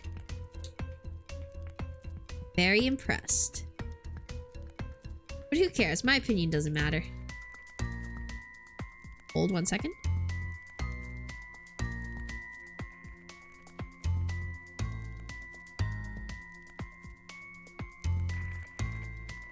Okay. However, there's some bad news. You're dead last in 45th place. Stop waffling about your detections, and Cole, maybe stop lying on the floor instead of solving the mystery. It's a terrible idea. Wow. Game Master going off. Cole's looks like he's been stepped on in a mountain of roadkill. You're going to need to improve quickly or you'll be eliminated. Please keep that in mind going into round 3. Now please make your way to the elevators. You've both been demoted to the first floor. This is all Cole's fault. Yeah, what a joke. Thanks for demoting me with your long-winded detection. I'm about to switch over to the criminal side. Okay, Detective Cole's about to be dead. I'm gonna kill him. How could he say that to me?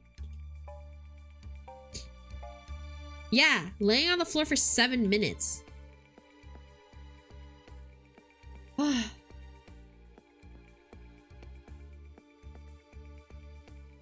Me too. I'm looking forward to switching partners too.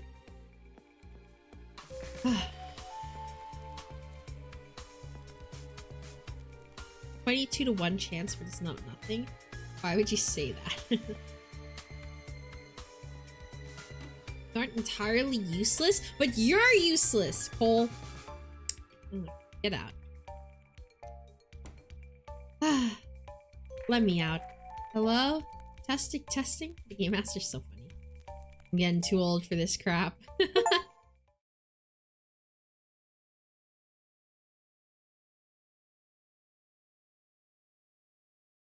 Okay, Detective Cole is dead to me.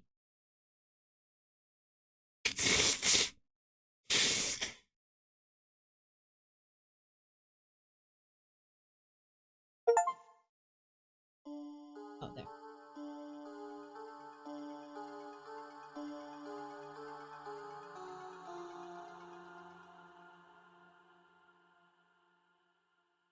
Watching Room, Part 1, Chapter 5.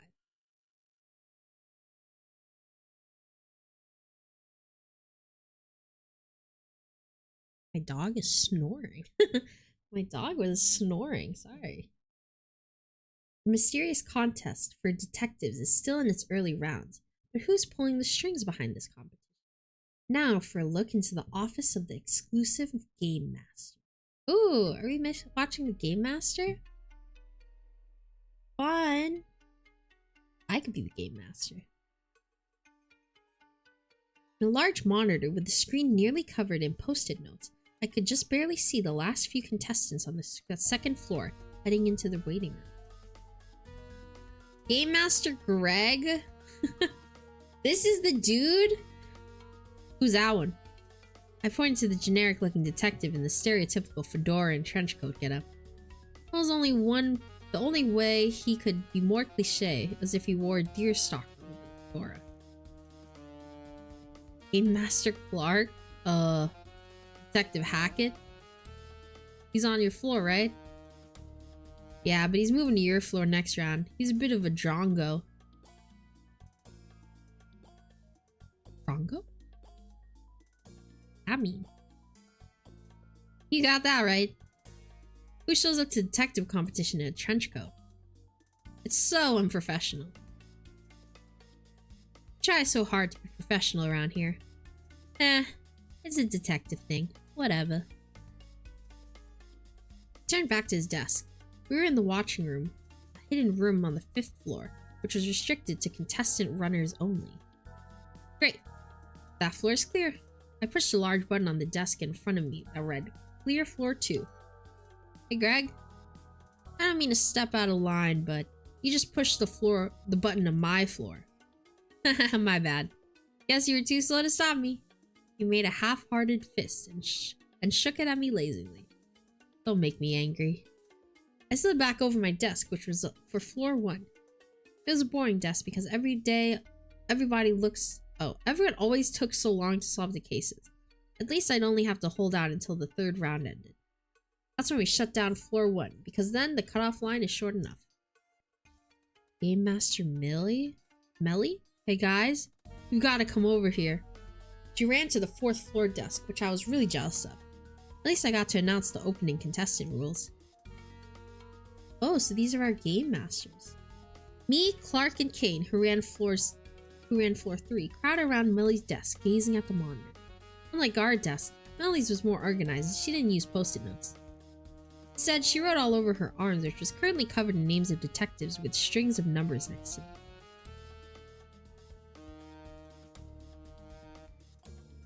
Nell. That's the one to watch. Why? She doesn't look special to me. Are you just saying that because her name sounds like yours? What? No. I'm just saying, look at the huge jump she took. She made it to the 3rd floor after eternally checked in and actually moved up to the 4th during How You See Me. Wow, it wasn't just her partners? Videos show her doing more work than the partners she's been paired with. Oh, thanks for reminding me. I have to announce the partner pairs. Sure thing. Flipped a few switches on her desk. On the 4th floor, contestants know their partners when they enter the waiting room, giving them a slight advantage over the other floors, where the contestants don't know who they're paired with until they enter a mystery room. Gives them a little time to prepare. How did Detective Honor do this time? Honor had been paired with Red July the last round. It seemed to go well. Honor's method is pretty useless in this competition. I hope they don't drag Red Julie down. Red Julie's held the 1st place spot the whole competition. She'll be fine. I know, it's weird how those top 3 spots have been stuck with the same detectives from the start. It's always like that. 3 is a magic number. People see the 1st, 2nd, and 3rd spot and a gap naturally occurs because they're intimidated.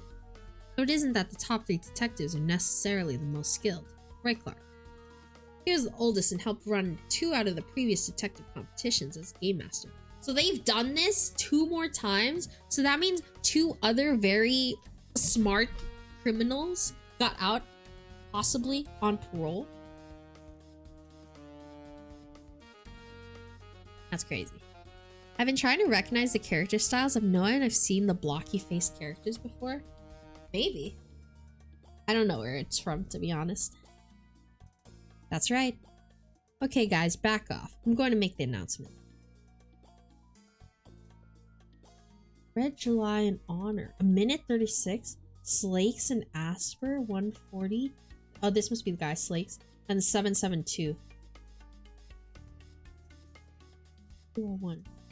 Press the button that said announcement jingle and flipped a switch. Countdown started on an LED display. When it was finished, a light turned on that read live. He started reading off a prepared list of detective pairings when someone caught my eye on the screen of the monitor. I caught Clark's attention with my coffee mug skills and whispered quietly to him. Hey, who's that? Detective 772. No wonder you don't recognize him. He always manages to hide from the cameras until the last minute. It's weird how he knows when they all are. Ah, Detective 772. She was finishing the announcement. Is paired with Detective Nell. The live light went dark. That'll be interesting. The lucky rookie and the intelligent eccentric. Does Nell even have a method? Don't know. She don't last long if she doesn't. Everyone in the contest needs a star power of a special gimmick to make them stand out. By the way, Clark, I'm going to need you to write up the agenda notes for the conference on the quadruple murder scheme. Sure, but why can't you do it? Your floor's more mellow than mine. Turns out, losers aren't happy campers. It's always a good thing to plan ahead. If being Game Master taught me anything, it was that. Not gonna lie, 772 has interested me. They have piqued my interest.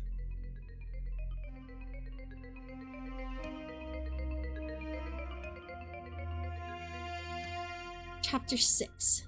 Tricksters versus tricks.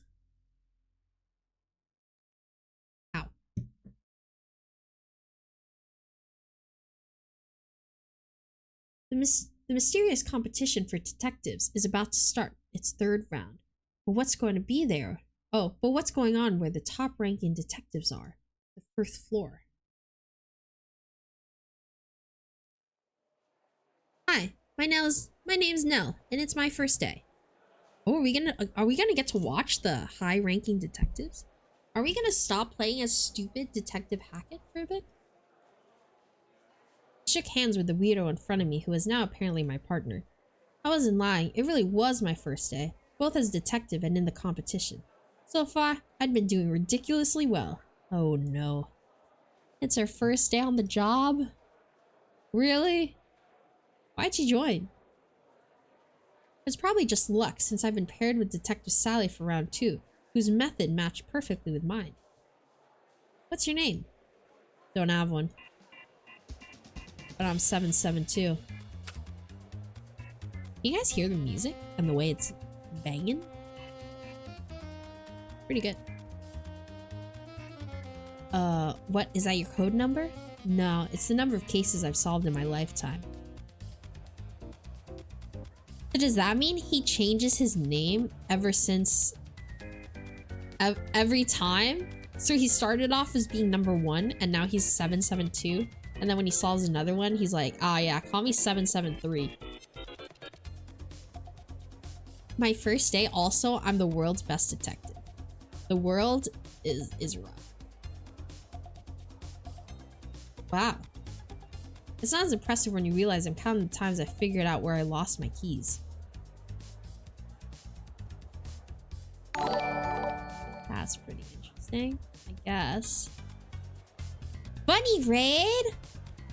Basil, thank you so much for the raid. Hello, hello. Welcome in, raiders. Hi, hi. Hi, I hope you had a really great stream. Nice to meet you, raiders. My name is Chime. I'm a sheeptuber magical girl. We're playing a fun little visual novel detective game that the dev was very nice to send to me. So we're doing that right now. I hope you guys are having a good night. I hope you enjoyed your Just Chatting stream. Thank you so much for sharing your community with me. I really, really appreciate it.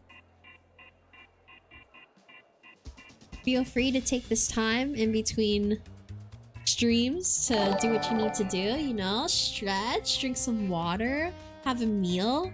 This is very chill stream today. Sorry, Angel, thank you so much for the follow. I really appreciate it. Welcome in, little sleepy. Commit crimes. We're gonna watch people commit crimes. That too.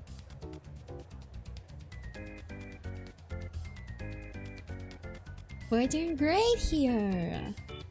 Welcome in, welcome in.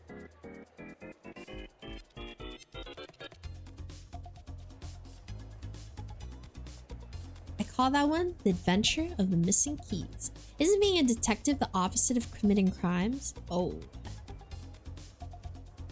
You just missed the other detective I was partnered with. He made me want to commit a crime. Yeah, you don't know about Detective Coles.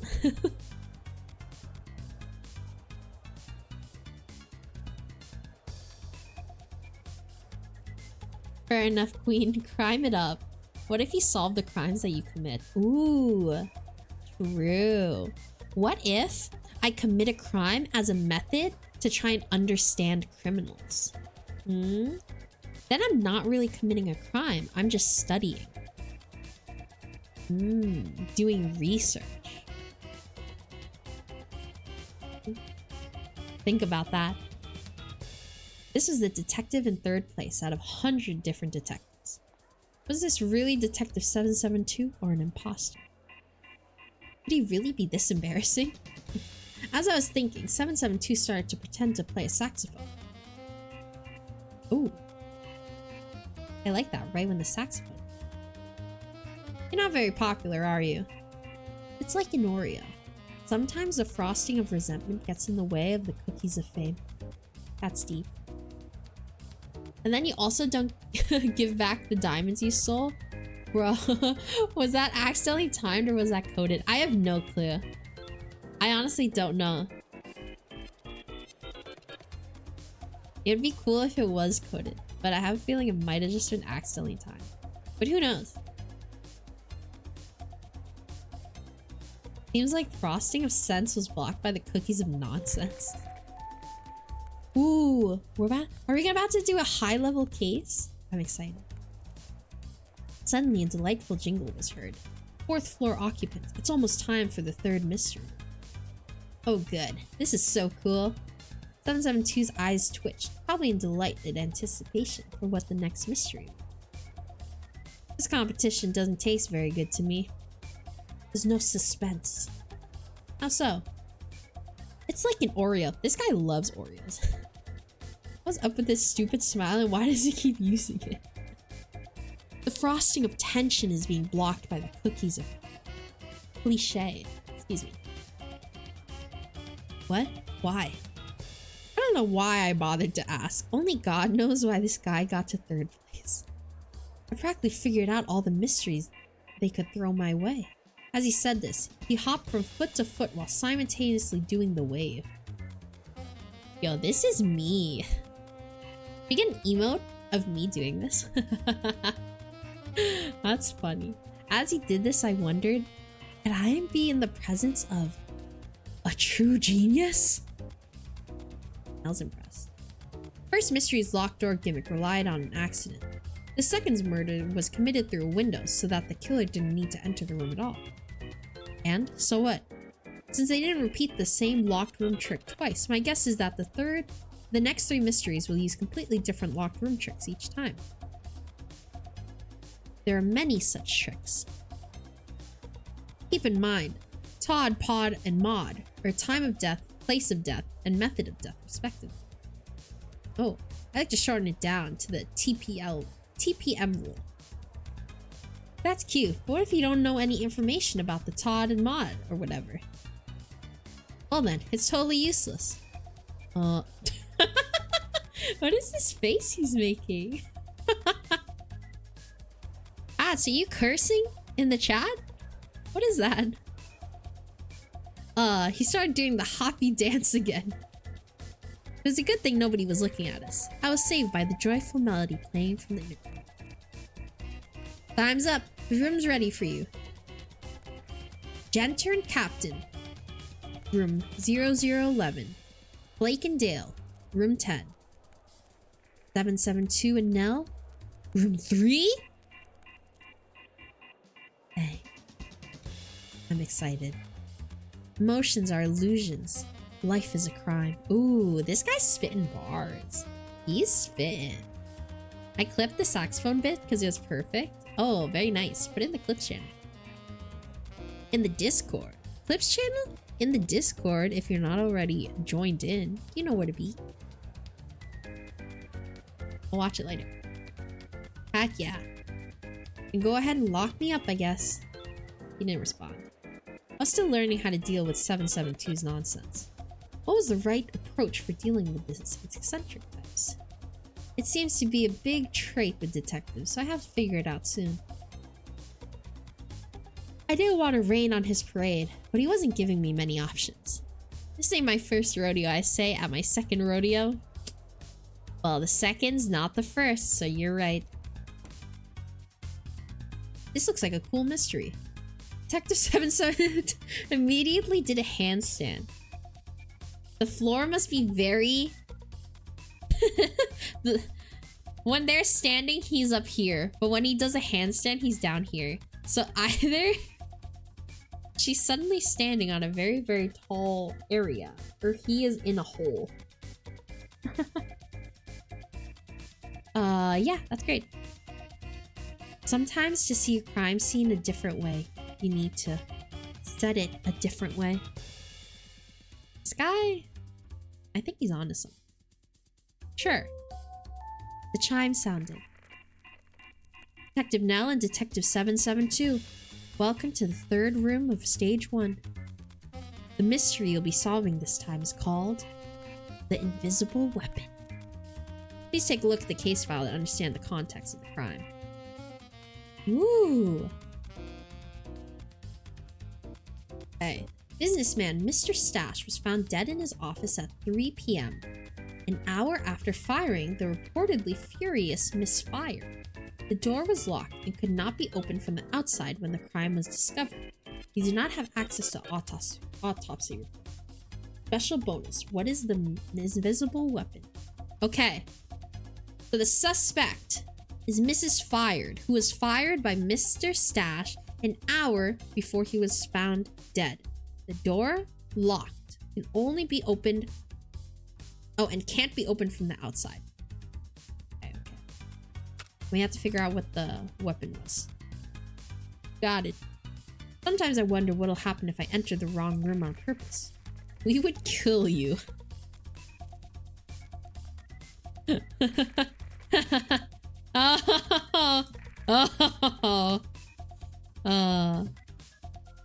I guess they've built up some sort of camaraderie. I hope you're serious. I can't wait for my own death. I've already ordered the party food. One of them is a bobblehead of Bob L. Head, my neurologist. Okay, cut it out. Stop your stupid random dancing and word game and handstands. I tried to be nice, but you know what? We need to concentrate on the mystery. I thought I had more patience than I did. His non-stop wacky antics had already exhausted me past my tolerance threshold, and it had only been a few minutes since I'd met him. Oh, fine. Serious time. Great. You can dance all you want after we solve it. Serious time, then dance time. Murder isn't all serious, you know. There's plenty of fun to be had. I don't think murder should be fun. I don't think there should be fun around the murder. Oh boy. Can we start now? I've already started. Maybe you should get on that. Oh, tell him. I will. I could do this. Serious dance time. Yeah, that's a good dance. I wasn't making it very public, but I had a natural ability that had helped me a great deal in the contest. Even though I'm nearsighted within close range of an object, I can see intense amount of detail. Even more detail than a magnifying glass. Oh my gosh! I have super eyes! Supersonic eyes! This ability helps me distinguish between various similar substances like salt and sugar. But I can even see fingerprints and other prints left by skin oils. Oh my gosh! I have a zoom lens in my eyes. Looking at the crime scene, there was an obvious candidate for this kind of close examination. Alright, let's look at the blood. I wonder if this was a good use for my method. But it seemed to be just a blood stain, a simple blood stain, nothing more. Check the coffee. This seems like a good use for my method. Something manslaughter can't be spelled without laughter. Something. So true. Time to get to work. Oh! Enhance! Click on the part of the object you want to... Oh! Enhance! Shit. We're enhanced. This was something. I could see the coffee interacting with a foreign liquid. The way they collided. Cyanide. A classic. Death would have been within minutes. Ooh. So he was poisoned with cyanide. But why is there so much blood? Mr. Stash. The office definitely belonged to Mr. Stash. Glad that was cleared up. Making sure. Look at the bottom. Mr. Stash. What's up with these names? Does the fact that he was blue have any significance? I don't think so. I finished examining all the evidence. The solution seemed pretty straightforward to me. Detective 772 was busy goofing off. Ran around the room twice, knocking into the walls and generally being a nuisance. What is this all about? Oh, the running? That's what I call accelerated pacing. Is that one of the poisons that makes you cough up blood? It could be. I guess the idea is... Maybe open from the inside. She poisoned his coffee with cyanide.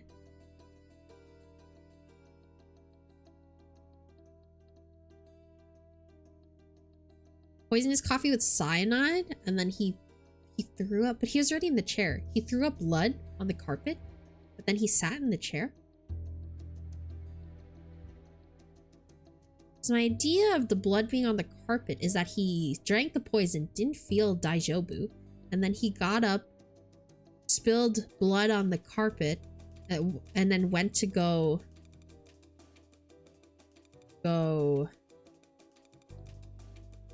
open the door.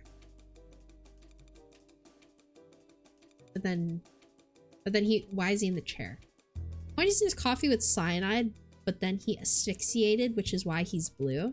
That'd be pretty good. Why he's blue? Lack of oxygen. Needed him anyway. He was about to be as helpful as a pop-up ad and twice as annoying. So this mystery seems pretty dry, cut and dry. I examined the coffee mug and discovered traces of poison. Let's test that. He grabbed the coffee mug off the desk and sipped it, then spat out the coffee immediately. Ooh. He would be a good partner to Hackett, and I'll tell you why. He drinks, he tastes, and then Hackett's a sniffer. He does the big old sniff method, and then 772 does the taste method. And together, they could solve anything. They're not afraid. They're not afraid to get down and dirty in the evidence. Yep, poison. Why? Why? Please continue. It was very interesting. I tried to remember the $1 million I would be receiving to cheer myself up. It helped a little. Okay. That's all there is to it, right? Miss Fired seemed to be the only possible suspect, so we can assume she poisoned the coffee. He locks the door to his office, sips the coffee, coughs up some blood, dies. Simple. What about the bonus? What's the invisible weapon? The poison, obviously. He couldn't see it, could he? 772 gave me a lifeless look. What? That's an extremely boring solution. Sometimes the solution is boring. No. What? Mystery is always interesting. Always. But what about when it isn't? Sometimes someone shoots someone else and that's it. Sometimes someone poisons someone else and that's it. Just because a mystery doesn't entertain you, that's no reason to. I trailed off because 772 didn't appear to be listening. No, you completely misunderstood me. Ah, it's because you linked the idea of those two sentences. What are you muttering about? What I meant is, mysteries are interesting, generally speaking. What I meant is, your solution to the specific mystery is boring and wrong. What? He jumped up on the desk. What the heck? When I'm at a higher altitude, my brain operates on a higher level. Oh, that's crazy. Yeah, right. Your solution was wrong. I'm proving my point right now. How? What did you notice about when I jumped up?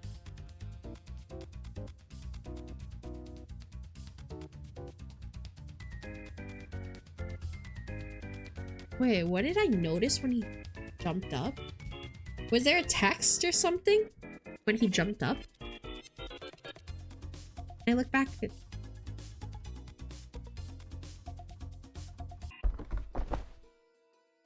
Wait. Sound effect?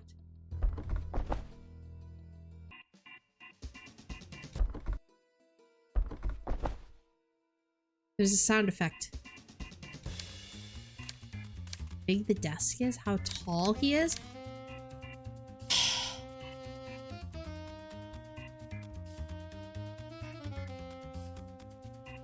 How tall he is. I don't think that's right. The wooden thud. There was a sound effect. Maybe how big the desk is. If he sipped coffee at the desk, would the blood reach the spot on the floor?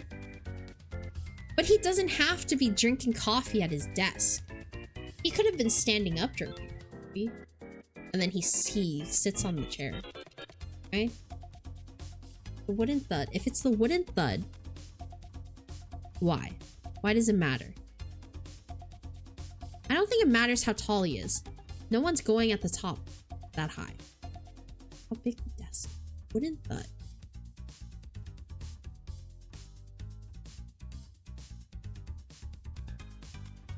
He's saying my solution is wrong.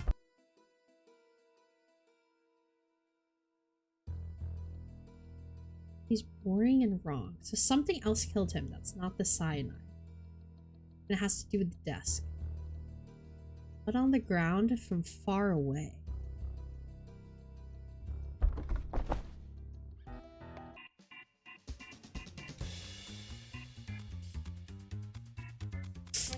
I'm gonna go with my gut.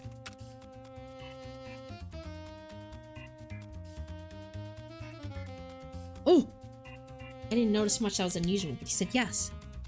Using my keen observation skills, I heard something strange when I jumped up.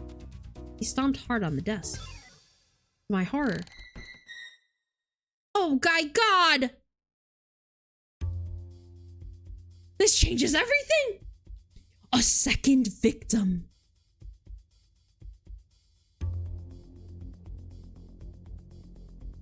Guys. There's a second victim. Mrs. Fired. She's the blood. You think? Am I still a human? Oh, shut up. 772 didn't seem to care that my entire solution to the mystery had been completely demolished. Mrs. Fire drank the poison, and she was so hot that Mr. I forgot his name died of carbon monoxide poisoning.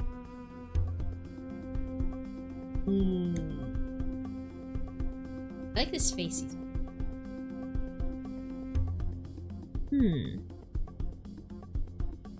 Cyanide.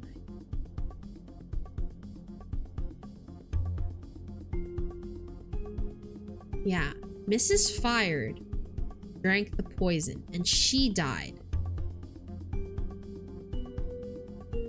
Because she was on the other side. She drank the poison, coughed up the blood, and then died.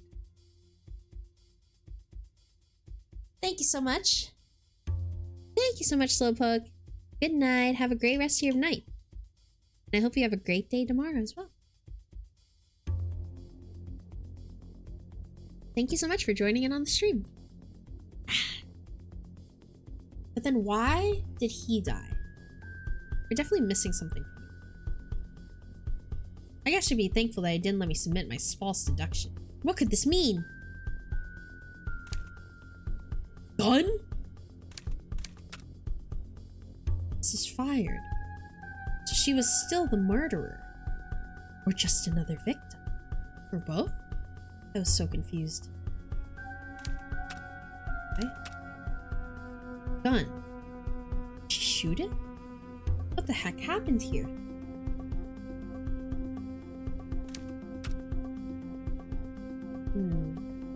Finished examining the evidence that 772 had uncovered.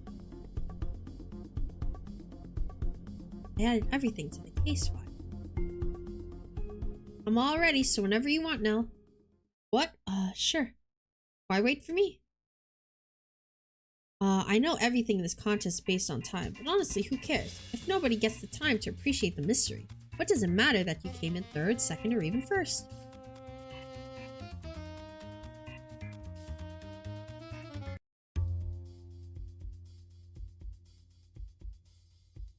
There's blood all over her?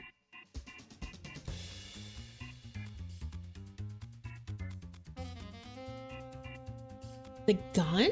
Did someone shoot the gun? Like how the body says victim. Do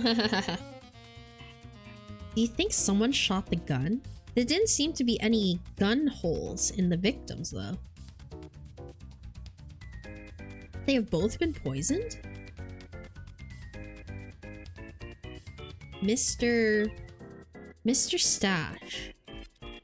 Mr. Fired was poisoned. She coughs up the blood. She dies. Mr. Stash panics. He hides the body under the desk. Hides the body under the desk. But then why does he die? He stupidly drinks the same coffee. With poison in it.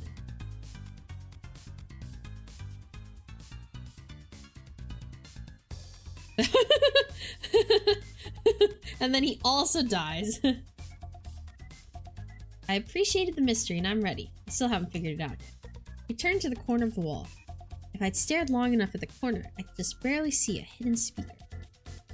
But if Miss Fired left bloodstains, wouldn't he?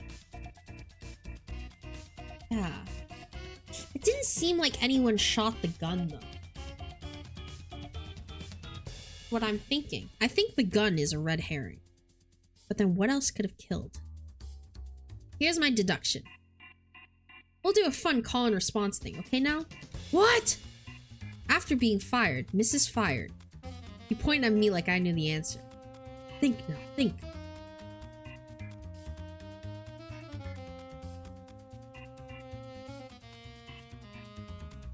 Switch the nameplates?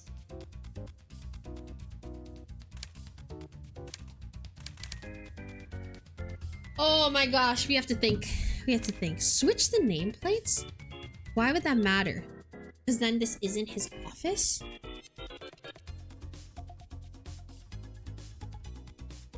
But if it wasn't his office, it would be Mrs. Fire's office. That she'd switch the nameplates. But why is it important if they switch the nameplates? I don't think she shot Mr. Stash.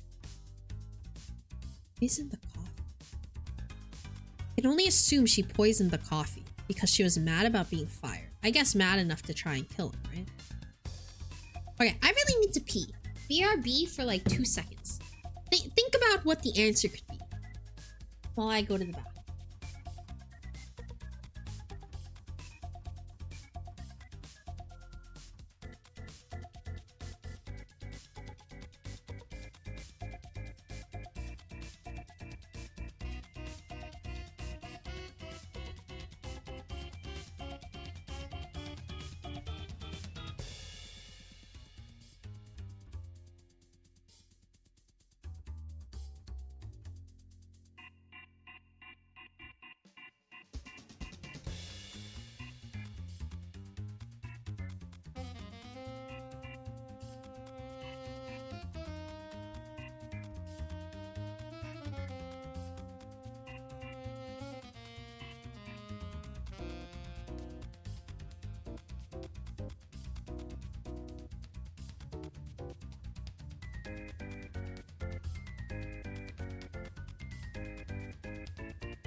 Okay, I'm back.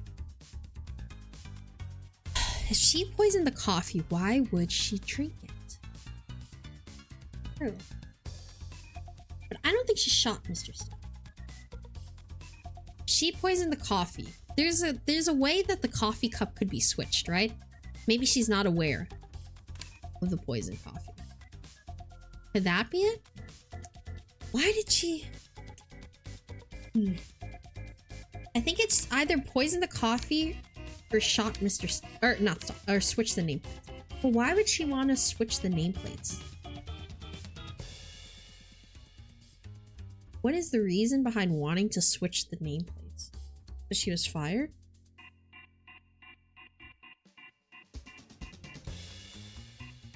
Oh, because she was fired? So she got rid of her nameplate because it's not her office anymore? No, because it was in his office. Okay, we're gonna go with poison the coffee. I don't know. Poison the coffee.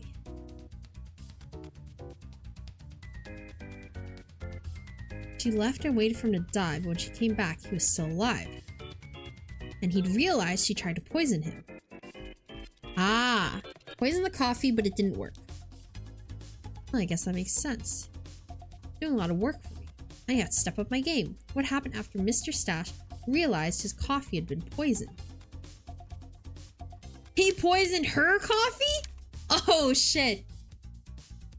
He poisoned her coffee, or he shot Mrs. Fire. No, the evidence of the blood in the room doesn't look like anyone was shot. I think the gun is fake. It's tripping me. He poisoned her coffee. Poisoned her coffee in a rage.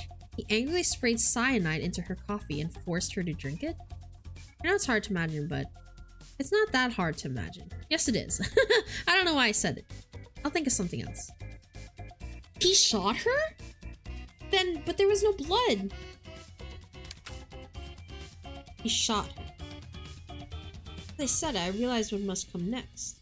He locked the door, stuffed her in the desk with the gun, and then he died. One more thing. Even though 772 was already dancing, I know there was still something missing. What was it?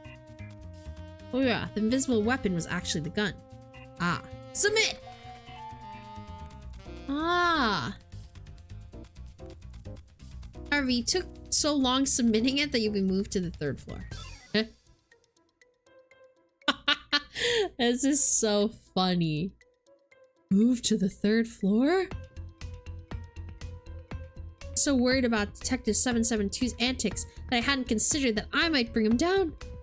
Thanks to me, the detective formerly ranked in 3rd was going to be ranked 12. How could I ever forgive myself?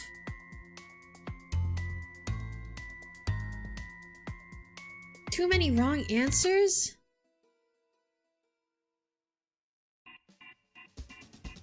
Ah, I can do it again. Poison the coffee. Oh, okay. And then he shot her. One more thing.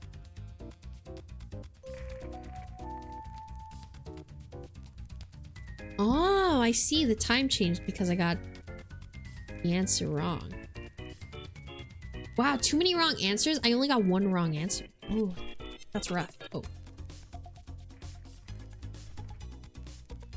However, you're still in 3rd place. Nice.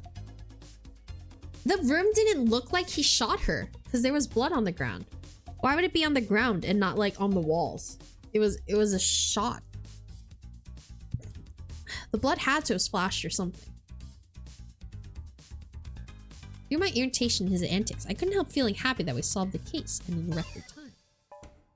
The door unlocked by itself, which was a nice touch, and we both stepped out into the hall. I started to walk off, but I moved to block him. Wait. If I'm going to continue to be your partner, we have to get one thing straight. Cut out the silly gimmicks. Please. I really want to win this contest. They take too much time. Just look at how long you took on that last mystery. Every second counts.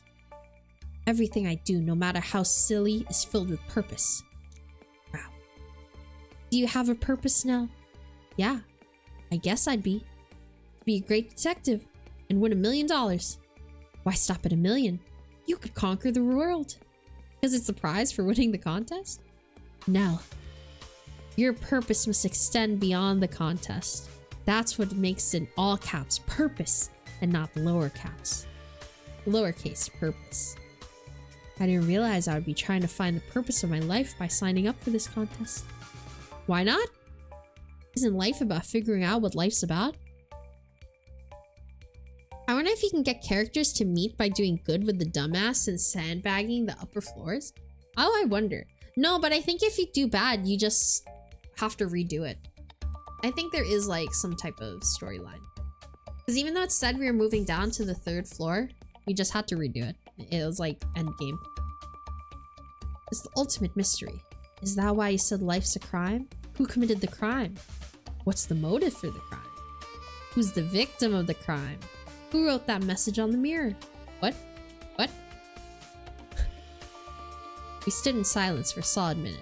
They lived happily ever after. The end. He bowed and walked away. Circus. That's what he reminded me of for some reason.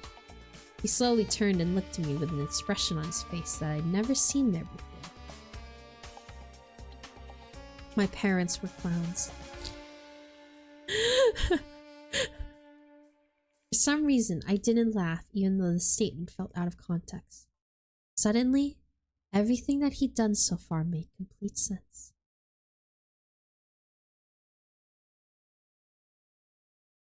I stood in the hallway, puzzling over it for too long.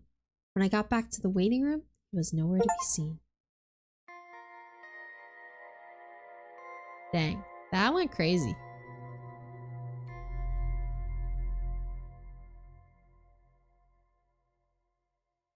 Oh, someone likes my dog is destroying something.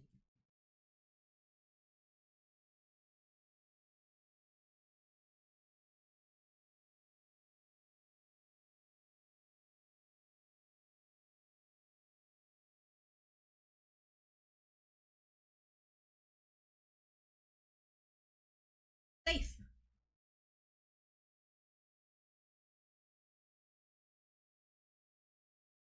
Chapter 7. A Red July in Winter. Oh, I guess we're gonna meet all of the smart people. After meeting her new partner, an eccentric detective who's currently ranked in third in the mysterious detective competition, Detective Nell heads back to the waiting room as the detective prepares for the 4th round.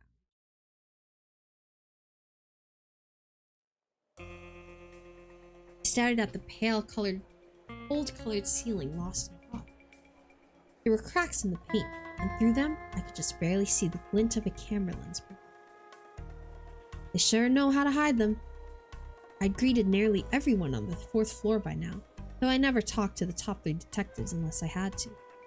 Detective 772 had been the first one I'd actually met, but seeing as he was way more impressive than I thought at first, I was sort of scared to talk to a detective with an actual reputation, like Red July.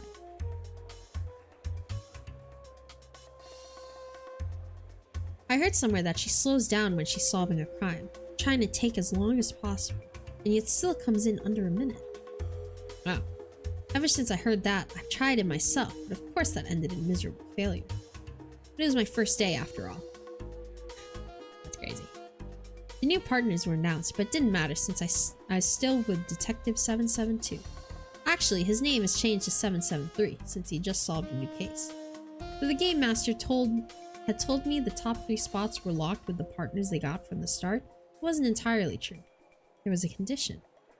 If the partner didn't contribute to the solving of the case, they got swapped out. I remembered how in command of the crime scene, Detective 773 had been, and I got a bit worried that I'd been given the boot. But this time I was determined to do more, and not just yell at him and stop messing around. I didn't want to get switched out when I had just gotten a 3rd. There was a certain gambling aspect though, because you can also not do anything on purpose to see if you get partnered with an even higher spot. So the question was, were you willing to risk a good spot for a better spot? Ooh, interesting. Ooh, am I allowed to sack? Try and get a good spot? You with Red July? Hello, lost in thought? Want to take a bit of a risk? Maybe? What would you say if I get you in contact with Red July? Ooh, into contact with Red July? That'd be cool. Great, sure. I will introduce you so that you don't feel intimidated. No thanks, that'll probably make it even more awkward. You don't even know what she looks like, do you? I realize I don't actually know. However, I've talked with as many people as I could and everyone had the same thing. Isn't that her? No. That's the quiet detective, who solves cases in silence. She doesn't ever speak. When she does, it's always one word. The one word that's the key to the mystery. It'll probably take her longer to think of which word to say than it does to solve the case. So who's Red July then? Her. One on the right. The one on the right? There's twins? Wow, I didn't know she was a twin. She isn't. Oh, her current partner is the master of disguise, Detective Honor. The detective is pretending to be Red July. It's incredible. I actually talked to both of them before. I never would have guessed. But how'd you know? He gave me an irritating wink. 3 things. Eyes, actions, and the name tag. I glanced over to the twins. The name tag on the left one read, Know Myself. and the name tag on the right one read, Know Myself. Obviously, Know Myself refers to how Detective Honor is never themselves, and Know Myself refers to Red July's reputation, which is the largest of any of the detectives here. I doubt that their matchup was a random coincidence, given how their name tags have a similar play on words. Oh. It's like an Oreo. This dude loves the Oreo analogy. He just can't help himself. It is an Oreo.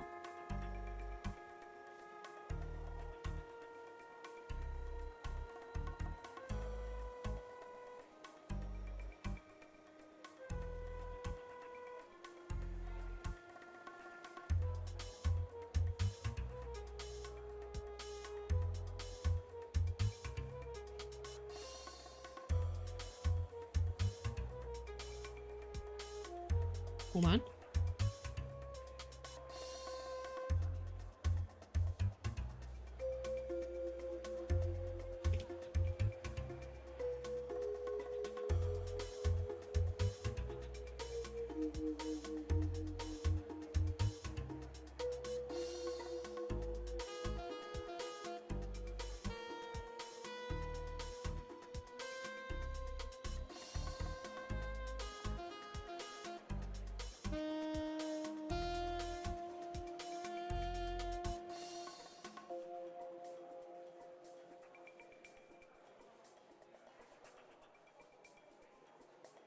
Sorry, business things, you know?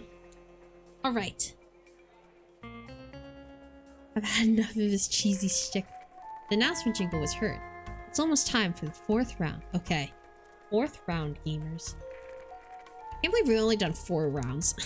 That's great. Get ready. I felt a push from behind. Suddenly I was standing right in front of Red July. Detective 773 is a good wingman, I think. That's funny. That jerk! So awkward. Hi. No! I'd ruin the chance for a cool introduction like I see from your name that you are not who you appear to be. Hello, Nell. Sorry about the trickery. I'm Red July. So pleased to meet you, Detective Honor. And you, Detective Red. July? Good call. But one made by Detective 773. How'd you know? How'd you know it was becoming my catchphrase? When you talked to us earlier, you didn't know, and after you talked to 773, you did. The way you were glancing over here was exceedingly obvious. Oh. Yeah, it was obvious, huh? Apparently lots of obvious things need to be pointed out to me by smarter detectives. I already forgot. Which one is Red July? Is it the darker one? I think it's the lighter one. I actually can't remember. Sure made me feel like a dope. Oh, it's the darker one. Listen now. Your future is a light trunked tree, but its branches are as dark as the night. Oh. Don't deviate. Stay a detective. If you start to lean into other lines of work, correct yourself immediately. Are they dark as in unknown or dark as in bad? I'm not very good with metaphors, even though they're not about Oreos. They're dark as in mysterious, and they will be mysterious as long as you can't solve the mystery. I was making a fool of myself, but I had so many questions. There wasn't enough time to ask them.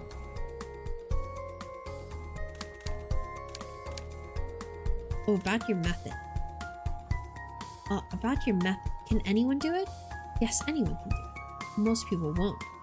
It took a very long time to perfect, but feel free to watch my masterclass on it.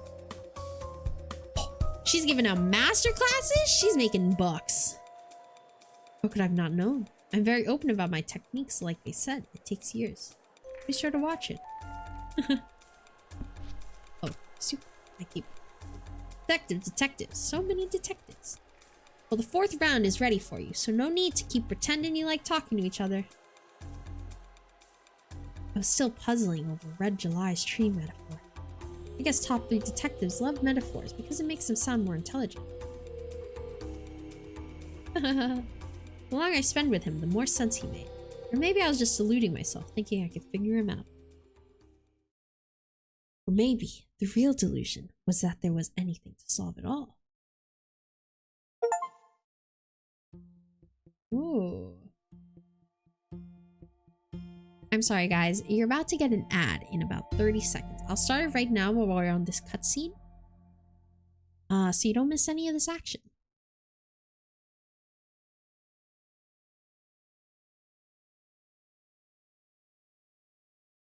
Whew. To my subs still here? You're still here.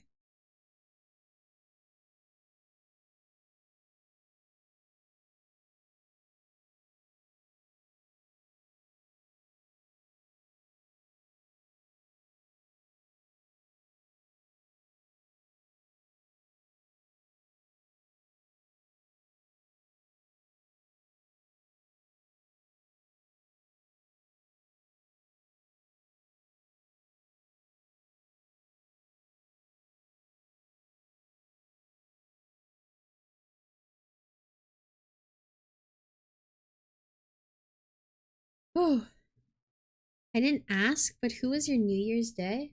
What?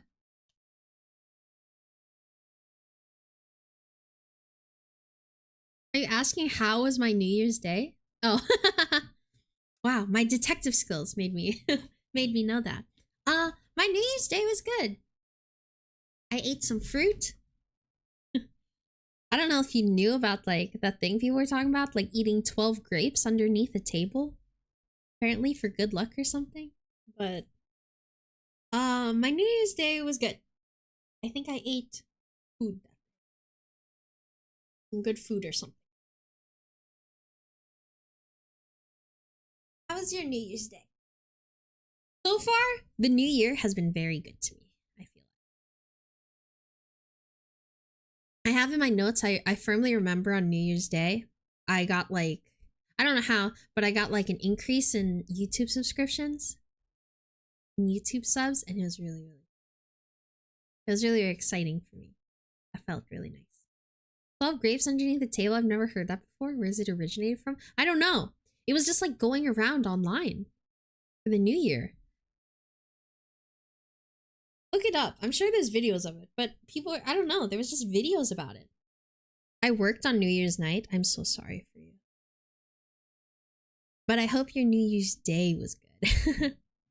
After some advice from my idol and top-ranked detective, Red July, Detective Nell and her partner, Detective 773, are ready to solve the 4th round of Stage 1 in the mysterious detective competition. Chapter 8, Emergency Protocol.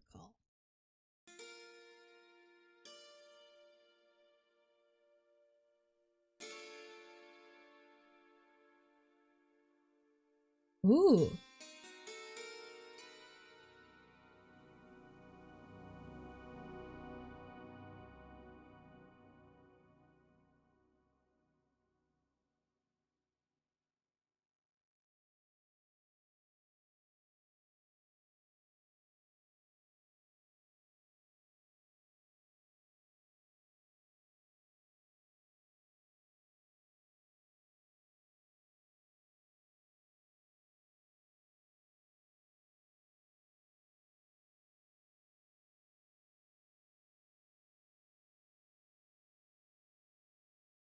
Sorry, I read something really sweet that I have to reply to later.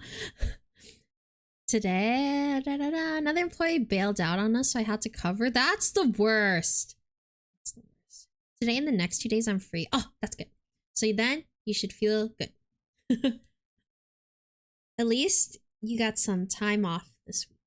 That sucks. Next time you call off. Let someone else. Let someone else do it for you. Dang. So I expect you in my streams for the next 2 days. Just kidding. This case is called A Singular Key. 773 doesn't seem concerned, but I was having trouble. I decided to give everything another look just to be sure I wasn't missing something. Is that a threat? That's what you interpreted it as. But we'll see when next stream comes along, if you're here or not. Could this really be a mystery with only one piece of evidence? I took a look at the case file again, just to be sure I wasn't crazy. Okay.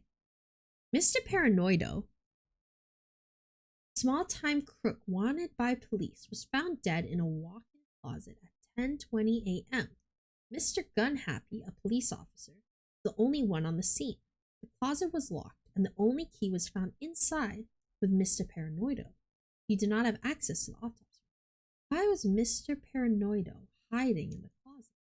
Because Mr. Gunhappy was about to shoot him.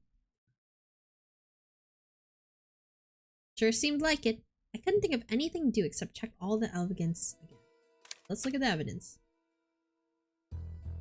Mr. Paranoid. Why is there suddenly no music? Where's the music?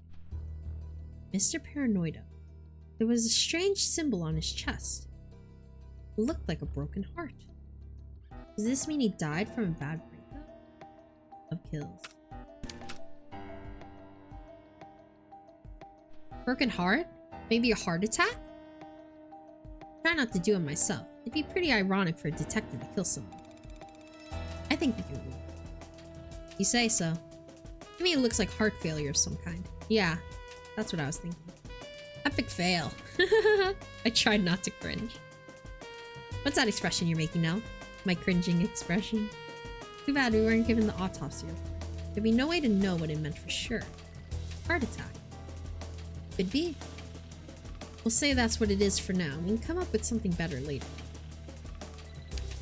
Victim had a heart attack while hiding. He was the only piece of evidence. I haven't tried using my method on it yet. Maybe that would turn up something.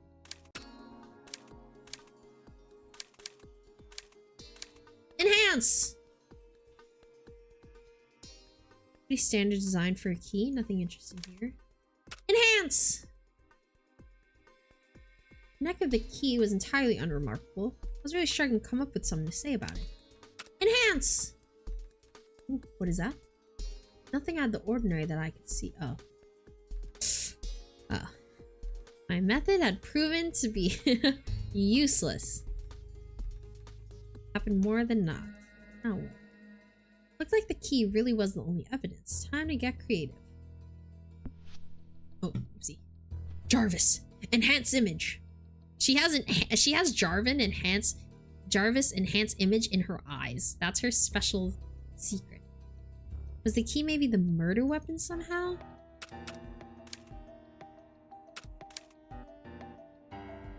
Hey, what if the key was charged with electricity? He gave a jolt when he touched it and died? Not unless the key was touching a live wire or something. Metal is just a conductor. It can't store electricity like a battery. Crap, now he knew I'd failed science class. How could I possibly recover? Maybe he threw the key up in the air and it clonked him on the head. And that broke his heart? Oh. Was full of intelligent remarks, as usual. I think we can safely rule that out. I was dying for some fresh air. Every room smelled like chemical cleaner and paint. And this one didn't even have a fake window. I have some advice for you. Stand on your head. Works for me. One time I had an entire police department stand on their heads. We solved so many crimes. Ugh. Still with these annoying... It's worth a try. Rolled my eyes and pushed off the ground, steadying my legs against the wall. The world was upside down. Now the dummy was on the ceiling. I expected the large key in his hand to fall. Wait a minute. There was something else in the room to examine. Something I've been taken for granted. Something I'd been taken for granted in every mystery in this contest. What is it? I got up from my headstand. My brain hurt and my face was flustered. But I had a new idea. The keyhole. I was gonna say the door, but sure. I don't know if I'd been annoyed that he cut me off or glad we were finally syncing up. He laughed, he scoffed, and now you choked on your own hubris. How does the crow taste? Yeah, this dude's annoying. Excuse me? You know he had to examine the keyhole this whole time and said nothing? I think we're even, buddy. Oh, but it was a test and stuff, blah blah blah. Your ability will help a great deal in solving this mystery. It'd be difficult to solve without you. You're holding the key 10 millimeters from your eyes. Aww. The hairdo is already too much. He looks like every anime protagonist. No time. Go look at the door. Keyhole. Seemed like good use for my method.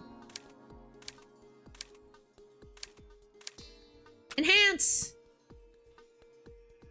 Wasn't much going on here. Enhance! Ooh.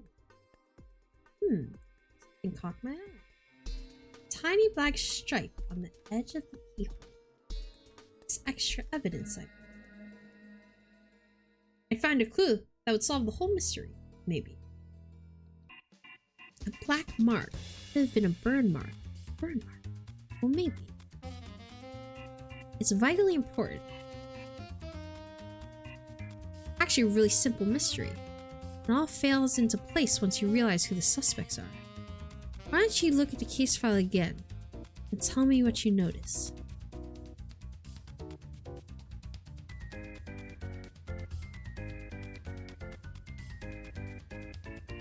Mr. Paranoia, a small-time crook wanted by the police, was found dead in the walk-in closet.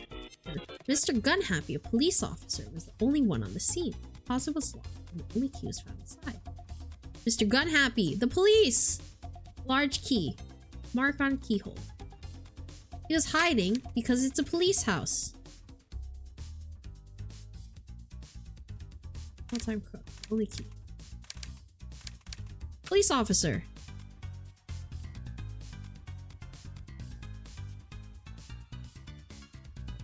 Has motives, he has means, he has the method.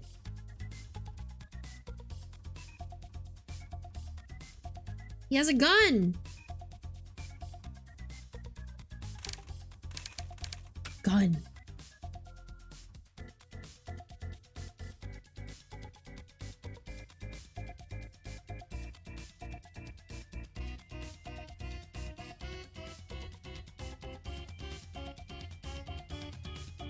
The gun. Fuck! No, go back. No. No.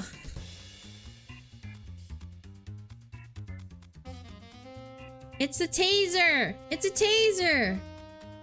You're randomly guessing? I'm not randomly guessing.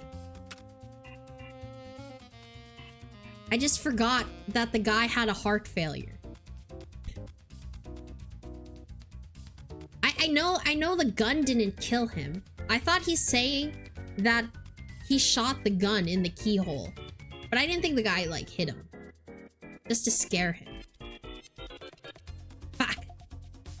They do carry around tasers. He tased him. Oh, I might have failed this case now.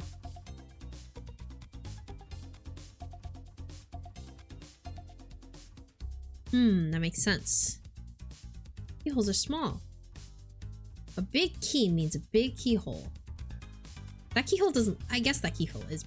Yes.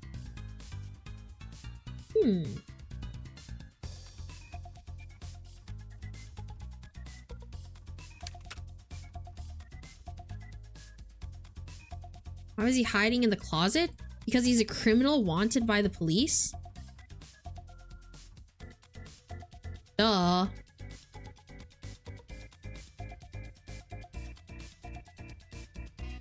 Through the keyhole, that's insane. He has good aim, I guess. Why is his aim so crisp? He aimed it exactly through the keyhole and killed him? No. Okay, we have to do it again. Try again. Okay. Got it. We can do it. Police officer. Yes, he's a police officer. And he has a taser. Yeah. And he tased him through the thing. Okay, 100%. Make your way back to the waiting room. Final round of stage 1? 100? There's 100 stages? I I have to do 100 cases? Damn, this game is long. This is a long game. 100 cases? Oh, there are 6 stages. Technically 5 stages plus 1. You'll see what I mean if you get them. Oh. Keep this key? No.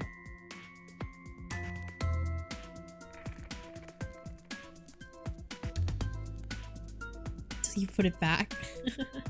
What would happen if I had a medical emergency and had to leave? Would I be eliminated? That seems unfair. There's a protocol. Now please return to the waiting room. Oh, now he's 774. I don't have a heart attack now. Why would I? Just some evidence. Walk back to the hall. Kept tripping and rolling on purpose. I guess he took after his parents. He did say they were clowns. I assume past tense. I wonder when they died and if they had ever been a clown, if he'd ever been a clown himself or just watched from the wings. It seemed improper to ask. As I watched him rolling, I understood. It was like a duck in cover. He thought somebody might snipe him, so instead of walking, he just moved in an unpredictable pattern. I smiled to myself, thinking that I'd solved another part of the puzzle. He wasn't so mysterious after all. That's when he tripped and face-planted, nose crunchingly hard. I ran over to where he lay. Hey, what was that? I broke my nose. I resist the urge to say serves you right. Don't panic, there's a protocol for this. Elevator lit up. The floors lit up quick succession. Ooh. Oh, the music got crazy. The greeter from downstairs rushed with a hop smoke gurney and wheeled to where we were. We picked up the Detective 774 and placed him on the gurney. He'll be fine. Where are you taking him? Privileged information. Oh, why does he need a gurney? Are you gonna keep asking me questions, or are you gonna let me help you? We're using the gurney because it's fun. Fair. We never get to use the gurney. Oh, okay. Off we go. He wheeled the gurney away. She pushed it into the elevator and looked that said, "Don't follow me." The door started to close. Just before they closed, I saw 774 wink in my direction. I expected them to go down, but instead, I saw the elevator was actually going up to the 5th floor. Was that where the Game Master lived? 774 trying to meet the Game Master? Oh, I don't understand anything. What could he be up to? Dang, we'll never know. He's an Oreo.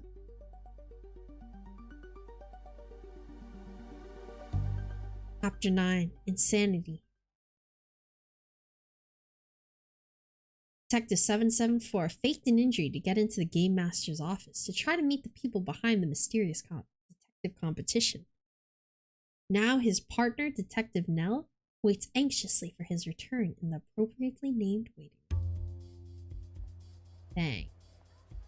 Waiting for Detective 774 was like waiting for the mail. It seemed to take forever. When I entered the waiting room, I'd looked around for Red July, but I keep wanting to call her Red Jewelry. Red July, but she wasn't anywhere to be seen. 774 had given me a once-in-a-lifetime chance. I'd probably never talk to her again, though the odds weren't too bad, seeing as there were still 5 stages left to go before the end. The elevator door opened, and out danced 774. I jumped up, the couch still left with the memory of me in its phone. He's okay. I want to know who the Game Master was. No. Annie knocked me unconscious before the doors opened. Annie? Yeah, that's why I named the greeter. Because her name tag doesn't say her real name. Okay. I get that you needed a realistic reaction from me, but how did you know they wouldn't just call an ambulance or kick you out of the contest? Seems like a stupid way to try to visit the 5th floor. It's the only way. In fact, if I had really been injured, I bet I would have made it there. Oh, oops. I know they wouldn't call an ambulance because every last detail of this operation's been in-house. Did you notice how the greeter's clothes had no designer labels on them? That's because they were handmade here.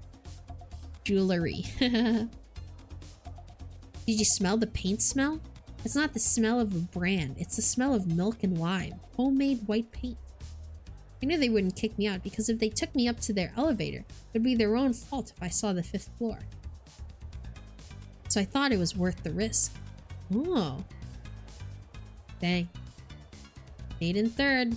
I owed him. Yeah. Do you know what else I've deducted? Of course I don't. After the 5th round, we'll be switching buildings. Ooh. How do you know? Because the next stage won't be about locked room mysteries. The same kind of mystery twice in a row? That'd be really boring. These rooms are set up for that. Also, I suspect that this competition is a little dodgy. I didn't see any endorsement from police or advertising in the newspaper. So they'll want to keep moving from facility to facility. But then why are we here? Let's go before they convert us to drug smugglers or something. No. We'll win the contest. And we'll figure out what they're keeping from us. What a detective at heart would do. And should do. In fact, it's like an Oreo. He loves Oreos. The frosting of... He was cut off by the announcement. Detectives. You are now 35 pairs in total. It's time for the last round of stage 1. The 5th round. The Game Master paused for dramatic purposes. We waited for the Game Master to call out the door numbers. Instead, elevator. Please enter the elevator. We shuffled in, and the elevator descended until we got to the 1st floor. Doors opened with a quiet swoosh and a ding. We were in the same room we'd all entered when we first came in, although now that I saw it again, I noticed a door next to the elevator. I assumed it led to the hallway where the 1st floor detective solved the crimes. By now, there were only 10 of them left, thanks to the clock. The sound of the crowd was intense too, though not as bad as where there'd been 100 detectives in the room. Still, I could just barely hear the Game Master's mangled voice. Damn, I want Oreos now. Want some? Yeah, I'll take a few Oreos. Sounds good. I'll eat it with some milk. Gotta have it with milk. Once again, we'll be eliminating 5 pairs this round. I'm happy to say that only the 1st stage is this vicious. The elimination process will slow down once the dawdling incline have been booted. Final round is not designed by the criminals. That's so they have a chance to catch their breath. The final round isn't, and each stage is designed by me, except for the final round. Another thing about the final rounds is that the ranking system's different. This time there's no time limit. This time, you'll be ranking each other? Dun dun dun. A collective murmur was heard around the room. This was going to be even more difficult. If the other detectives didn't like the way 774 solved the next mystery, he and I would lose our 3rd place rank. Change is less than you'd think. Top 3 ranking will probably stay the same. The other detectives won't know who to vote for based on performance alone. They're inexperienced that way. They'll just pick the detectives they've been told are good. After all, who else would they vote for? Their former partners? They didn't get to know them enough to care, and the ones who did would be in the minority. Oh, he had a point. After hearing that, I relaxed a bit. The door that I'd been puzzling over before opened with a heavy click. Please go through the door and wait until we reach the final room. You'll be entering the room 1 pair at a time, so keep the line orderly. Huh? Dragged his feet and made his line in a line. Sorry, that wasn't even English I just said. Since he couldn't do his trip and roll thing, he had to settle for doing the robot. It was a long wait. She was hungry. I wish I'd packed a lunch or something. Brought out a paper bag from a sleeve and had a soup canteen and a sandwich box. Huh? Vault over method. He was drinking a sandwich. I decided to try to get to know the other detectives while waiting. Couldn't hurt to build some connections. Oh my gosh! This is where we connect! This is where we connect! A detective wearing a fedora and an ugly tan trench coat. If I'd ever needed a real-life trope, I found one. Hello there, I'm Detective Hackett. Though my name tag says thinks with fists. The point in the name tags is to conceal your real name. I realized at that moment that I haven't even read his yet. Wait a minute, where was it? I couldn't see it anywhere on him. 774 made a twirling motion with his hands and pointed it up to the sky with a sudden jerk. Something white flew out of his sleeve, and it fluttered down. He grabbed it and shoved it towards Detective Hackett. Squinted and could barely read Dance Master. That's funny. Accurate as usual. What's wrong with your real name? Are you embarrassed? My name is Currently. And did a little shimmy or whatever. Bad twirl trip. Oh, Detective 774. Didn't seem to notice his acrobatic file. 774? You mean you're the top-ranked detective? Yeah, pretty surprising. I'm Detective Nell, his current partner.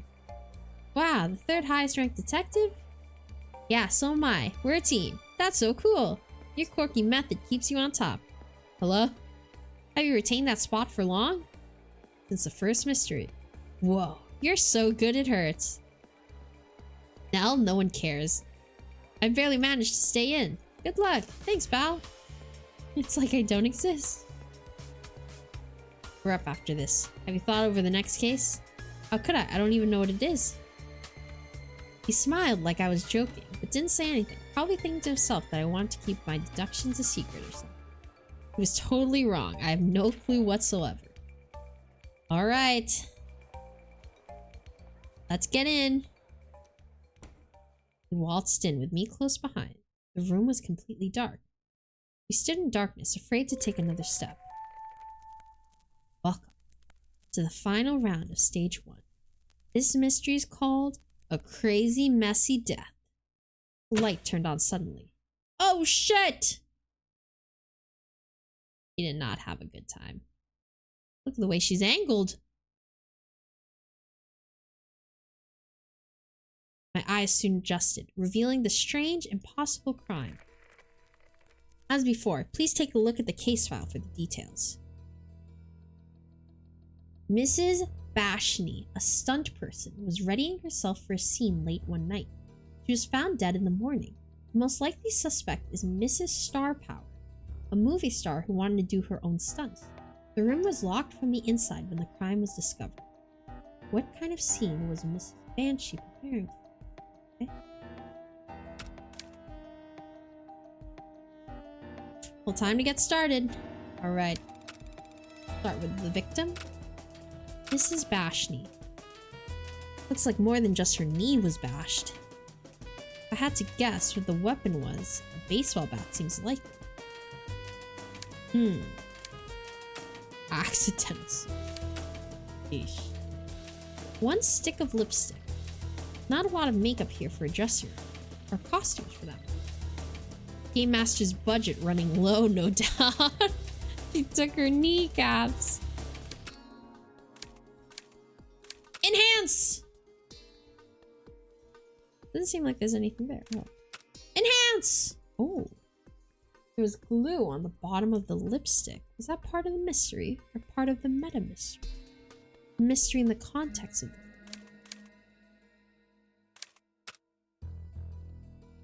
Looks like a camera in the wall. Is this to record a video for the contest? They do like to listen in on us. What a nice upgrade. He made a bunch of faces at the camera. Even stuck out his tongue. Just to spite the Game Master. Hopefully our ridicule was noted. Is that really all of the evidence? I was still totally lost. Okay. Okay, we gotta think. This is the last one for the first chapter. It'll be the first to admit I have no idea what's going on here. Hopefully 774 knew what was going on. Usually he had everything figured out already. Is this the one time he doesn't know what's happening? Soup for hell. Oh, this again. You know, Nell, this is really giving me a new perspective on the mystery. In fact, I believe it's solving itself for me. All it takes is standing on your head. Doctors recommend it highly. No way, I'm not doing that again. But Nell, don't you want to give them a big show?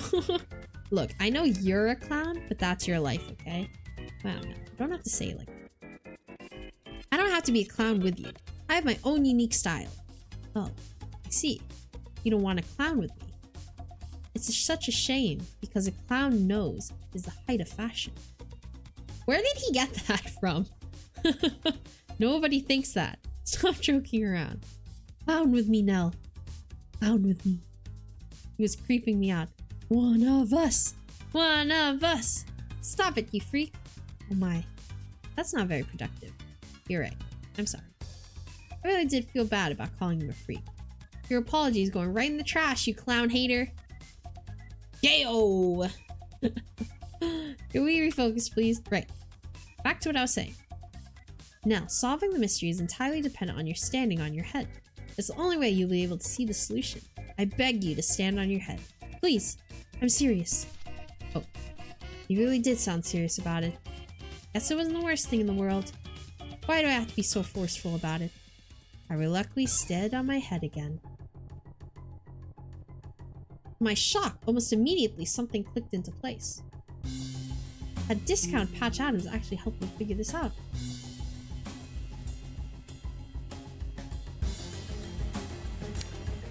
Shit, what is it? Oh, what is it? Mirror? Lipstick, the lights. Oh, fuck. Okay. So what can I see now that I couldn't see earlier?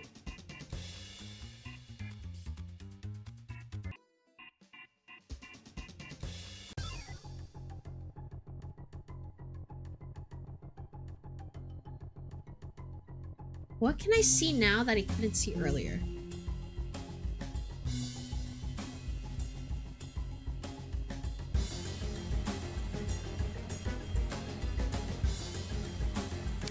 Lights, lipstick. The lipstick is still the same. There's no point. The lights or the mirror, maybe? Maybe the mirror?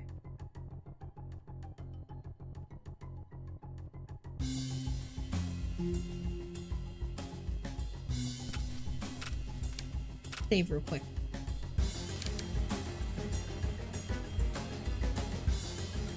Lights. Why would it be the lights?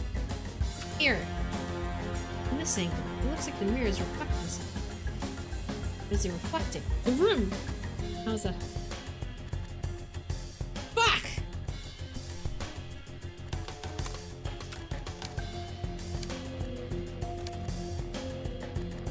Okay. It's the lights. But why? With the lipstick? Why do we care about the lipstick? We saw the lipstick earlier. The lights.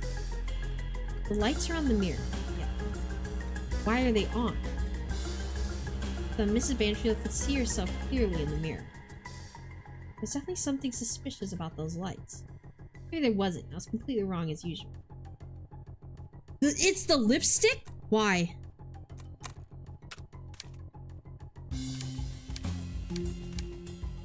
The lipstick? How come when I'm upside down? Time to go with the lipstick, you cheater.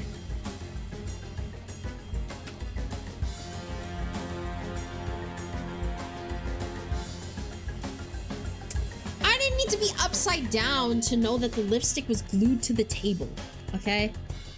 That made me think it had to be something different.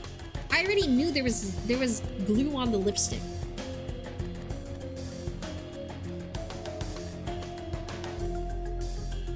At first I thought it was something the Game Master did for the contest, but the props have never been glued down before. Could it be that? Could it really be that? My mind was racing. Was this explanation too impossible, too stupid to be true? It seemed incredibly hard to believe. Whoa, Nelly. Let's calm down for a second. I wonder how long you've been waiting to say that. First of all, the lipstick isn't the only thing. Ah. Given how they didn't want to give the autopsy, well, there was no autopsy for any of them. Any of the cases. The seats are also bolted to the floor. This hasn't been the case for any other mystery. Really? Then you really think that? Yes. And that's the reason why I'm standing on my head was the key to solving this mystery. Take it away! For this to be the case, the real case, turned my entire thinking on its head. Which I realized was what 774 had really been asking me to do. The shocking truth of this mystery was...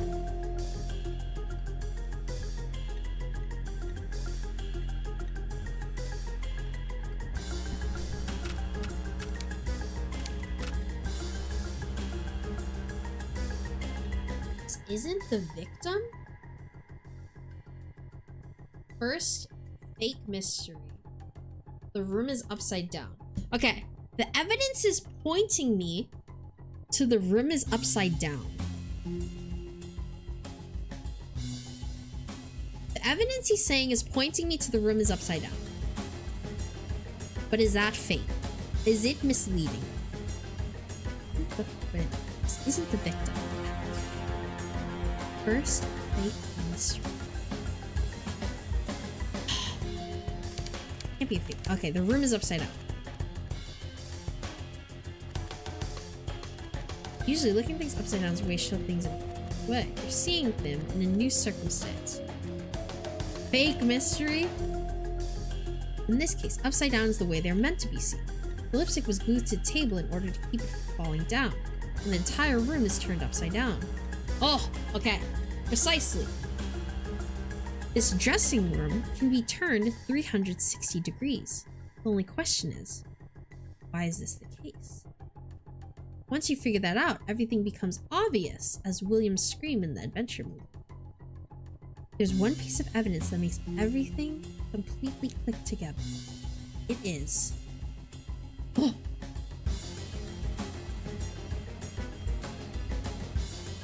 I'm assuming it has to be the camera. Why would the room turn completely upside down? Mirror? Camera. My gut tells me it's the camera, because why else would we look at the camera? The camera on the wall. This is a film set! It's a film set!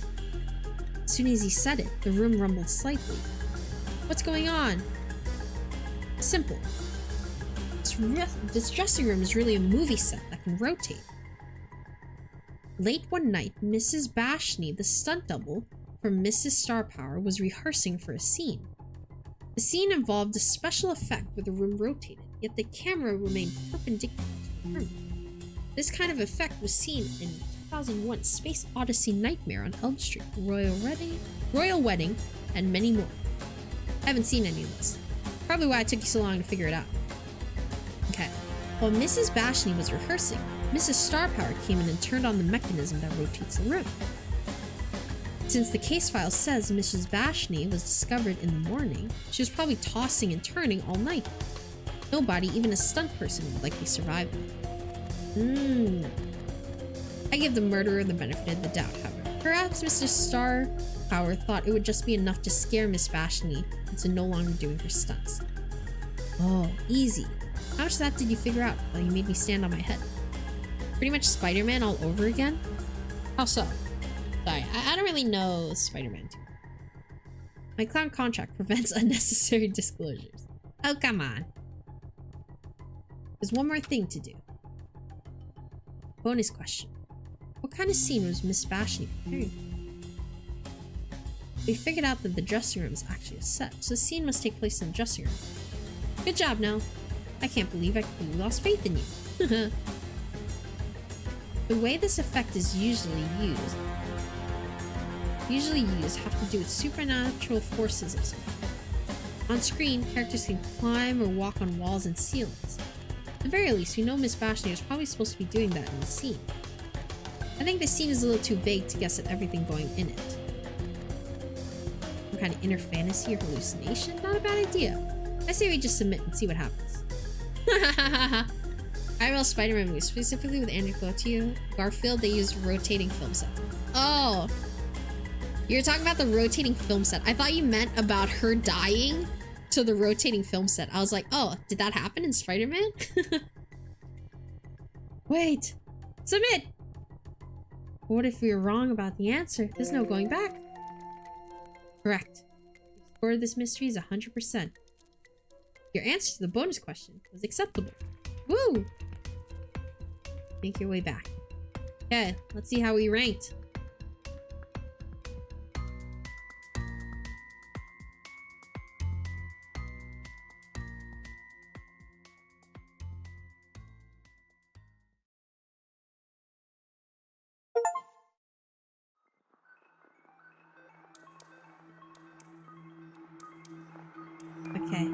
Chapter 10, The Watching Room, Part 2. Detective 775 and his partner, Detective Nell, successfully completed the final round of the Mysterious Detective Competition's first stage.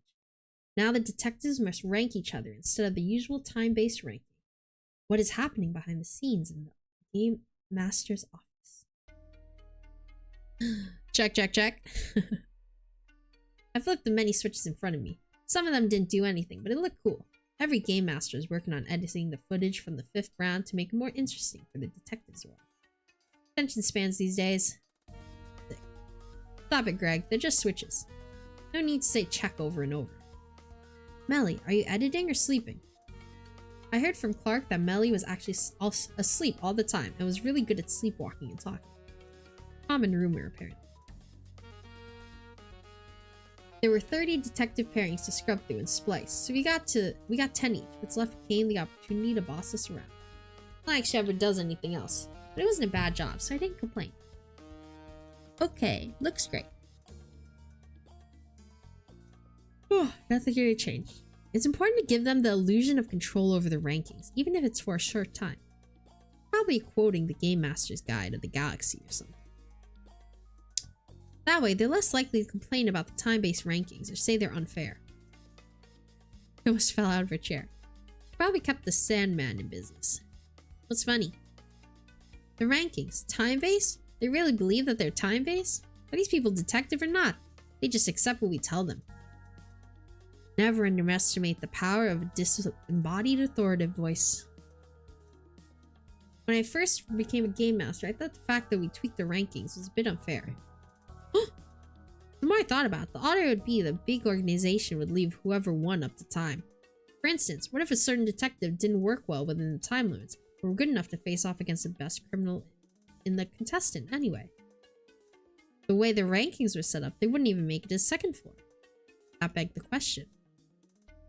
Hey, why not just judge the detectives based on quality? It was worth bringing up for the 14th time. That's not worth bringing up for the 14th time, Greg. Yeah, fucked. The detectives question our method of choosing. That could disrupt the mood of the competition. Time is universally acknowledged as an objective metric. Besides, it's generally the best detectives who come in first anyway. Anyone else who know is good, we slip in at the back of the rankings, even if they didn't do well time-wise. By obscuring that with the cutoff list eliminations, we can make it seem like they just barely made it. Got it. Play the tapes.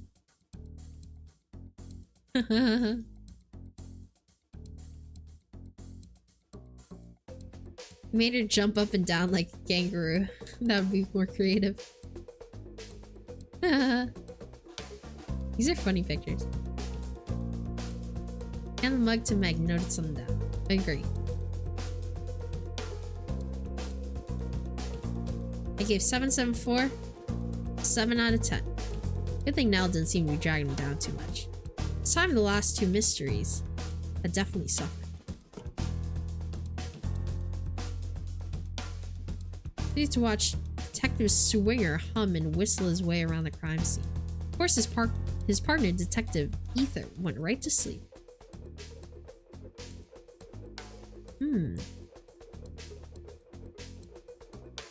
Drumming on the victim tell him anything?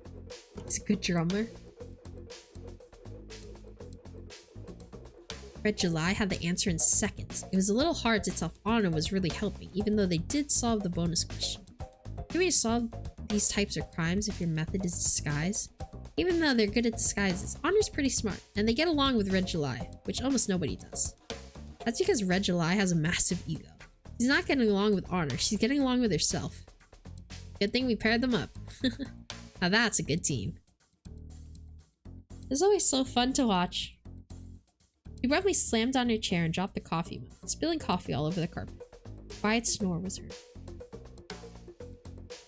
Damn. Alright, let's compare notes. What's the average on Red? 10 as usual. Other two? Asper is 9.7. 8.5. That's kind of low for them. It was me. I gave him a 7. How dare you? But I gave Slates a 10. Thank you. Slates was her favorite for some reason. Too bad Slates will be switching partners next stage. As usual, nobody but the top 3 cracked an 8. We need to give them more competition. The salt's slacking off. The only scorecards we looked at were our 4 cards. The score the detectives gave each other doesn't matter at all. Illusion of choice and all that. Even so, on average, it was safe that the detective scorecards would mirror ours. Sometimes we even made those bets if we were really bored. Why is Cole still in this contest? I don't like him. Yeah, we hate Cole. Well, he doesn't make a good team, that's for sure. So no. Greg? Yeah, let's stop his reign of terror. Why not?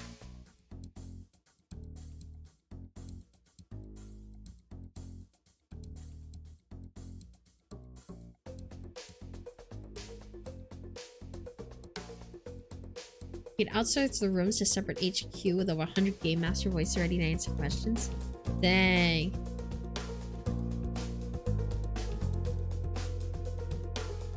First stage was already trickiest because of sheer volume of detectives. Much more minute. Then let's pull the detectives. Even though I didn't use the text info for actual rankings, it was still interesting. It was roughly at 10 minutes for the rank to finish sorting themselves out. When it stopped, we all looked shocked in the monitor. Refresh it or something. Run it again. This can't be right. The detective has done what I expected. Our treasured top 3 were gone.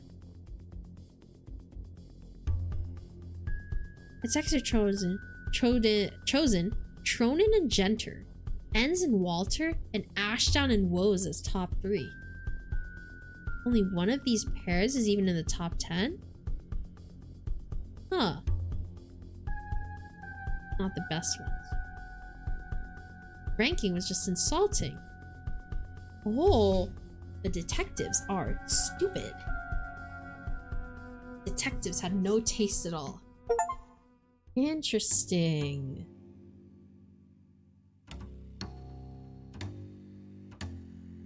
Chapter 11. The best detective.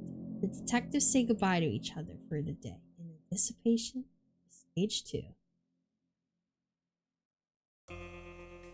Finished watching the detective videos. I laughed at almost every single one for a reason or another. Detective video shot me death glares, but it was worth it. 777 haven't laughed once. Probably harder when you're holding yourself up with one hand. He said it was for circulation reasons, but I knew it was just an excuse to goof off. Like he'd predicted we'd come in 3rd again. Seeing our videos, I'd wonder again if I was slowing him down. He seemed confident enough, so I was sure he had something up his sleeves. Probably literally. Did you know who the best detective here is? Red July, right? What an icon. Wrong. You get an E++, which is closer to an F- than an E#. Is it close to a D minor? No. What about an E augmented? You failed the class. She's the fastest detective here, but that doesn't mean she's the best. Wrong again. Taking a crime scene seriously is a must for any real detective, and turning it into a circus is practically the complete opposite. Don't take it too seriously. Never take anything seriously. Who is the best detective? I'll give you one more guess. Flakes? Wrong yet again. Wow. Let's not get into subject out. I have 34 volume tome about that art.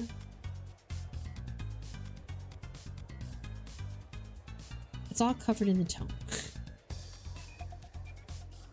Just tell me. I'm thinking. Her. Is she behind the greeter? No. The best detective is the greeter. Huh? I didn't say they were in the competition. That's cheating. The greeter, who I've christened with the incredible name of Hanny, is the best detective here. She was the winner of this competition in the past. Now she's watching for new talent, on the lookout for a possible apprentice and ultimately a successor.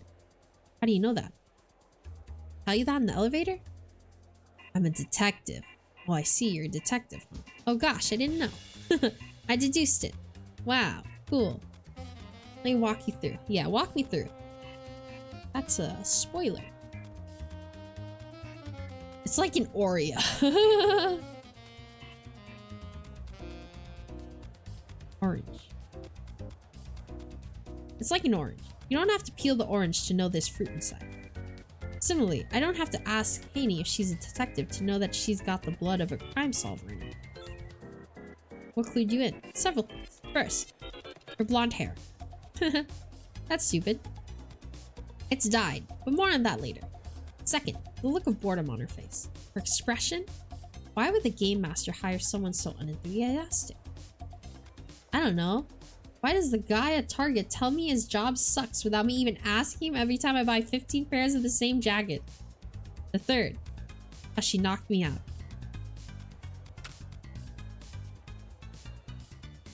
Well, how did she know I was faking it? Protocol was for people who got injured. For all she knew, I was seriously hurt. If she's a doctor, then why work as a greeter? Obvious answer that she deduced it. Yeah, I'm unconvinced. I recognized her. I'm naturally familiar with many detectives. Haney's the best. It was a test? Just wanted to look smart. Oh, announcement. Directions for your hotel route will be provided shortly by the greeter Haney. Huh? I thought you made up that name. I did. She liked it, and now it's her fake name.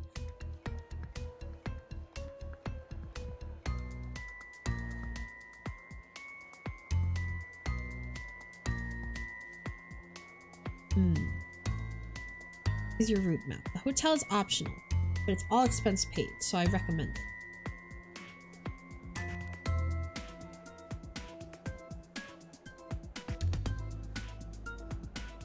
I don't know how to read? He's completely illiterate? I can read stop signs, that's about it. Thanks for the confidence boost.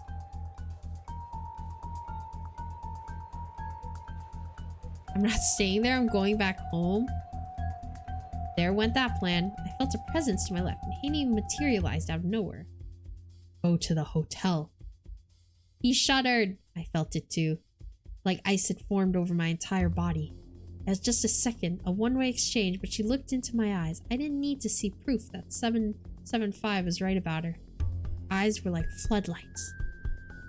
This sign can't stop me because I can't read. Literally him. They saw my soul and read it like an absorbing work of fiction. Disregard my previous statement. Looks like 775 would be joining me at the hotel after all.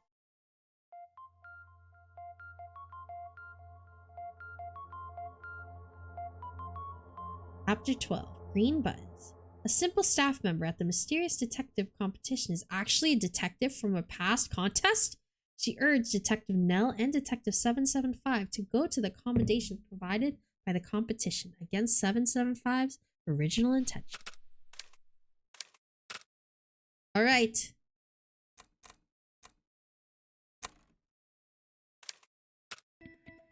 That's enough for me.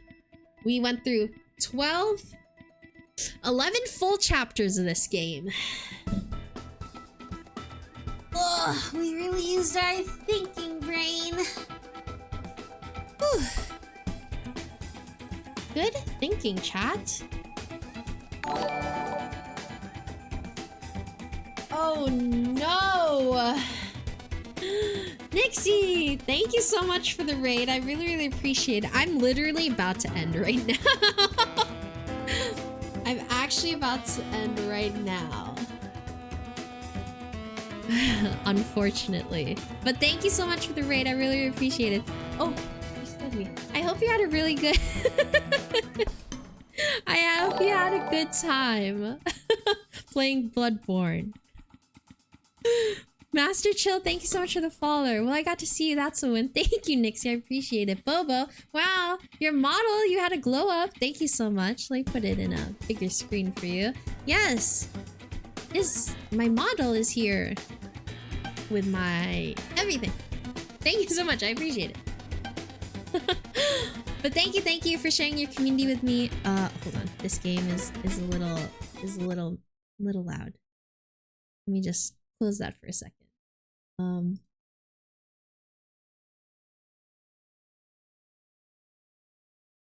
Nixie, thank you so much for sharing your community with me. I really appreciate it. Welcome in, everyone. My name is Chime. I'm a magical girl sheeptuber. I do a lot of singing covers. I do gaming content. I'm a variety streamer, and I just play whatever I want. I'm all for the vibes. Thank you so much for thinking my model is cute and saying that I'm cute. I really appreciate it. I know Nixie's always very, very nice to me and says great things about me. But yeah, I hope you guys had a great stream. I'm really sorry that I'm actually also ending. I wish I had more content to give you, but I've been streaming for about 3 hours and a half and I'm tired and I'm hungry. So I hope you guys have a good rest of your night. Little Bo Peep lost her sheep. If it was this sheep, it was stolen. No, you can't steal me. I'll use my magic on you. Good night, Chime. Love you. Love you too. Thanks for stream. Thanks for hanging out with me. I'm sorry to all the new raiders that you literally came in and I'm leaving. Excuse me. But I hope to see you again sometime. I'm streaming again tomorrow if you want to catch that stream. I'm streaming again tomorrow around 6 p.m. PST. I'll be playing Kingdom Hearts. Raid out? Yeah, I'm going to raid out. Nixie, is there anyone that you would like me to raid? Since you did raid me and I have to leave.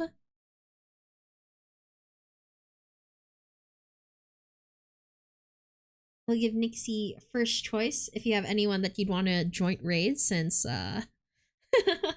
since this is pretty awkward for me. Let's ask Chill. Okay. Master Chill, I will take your suggestion. Julie Jello. Let me pull them up.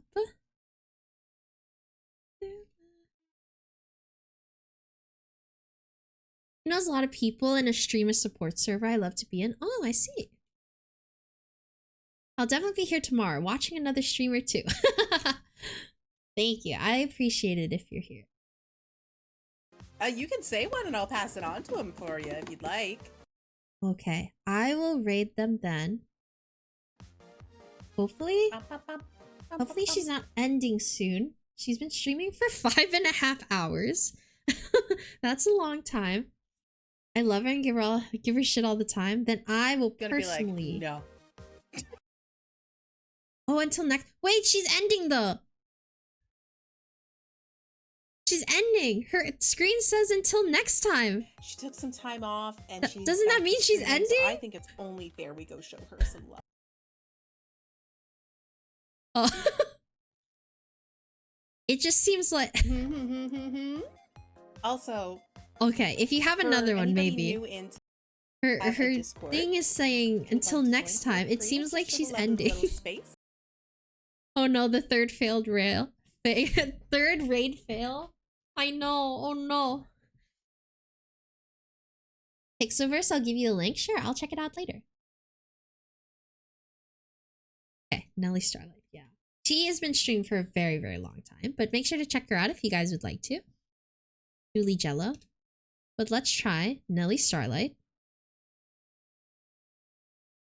Okay. She is in the middle of a Lethal Company game right now, so I think that we will be live for a bit so she can entertain you guys. Okie dokes. Okay, so sorry to raid and run, or get raided on and then run, but thank you again, Nixie, for the raid. I really appreciate it. Thank you all who joined in on the raid. I hope you have a lovely night and enjoy Nelly Starlight's stream. Raid message. Should we do something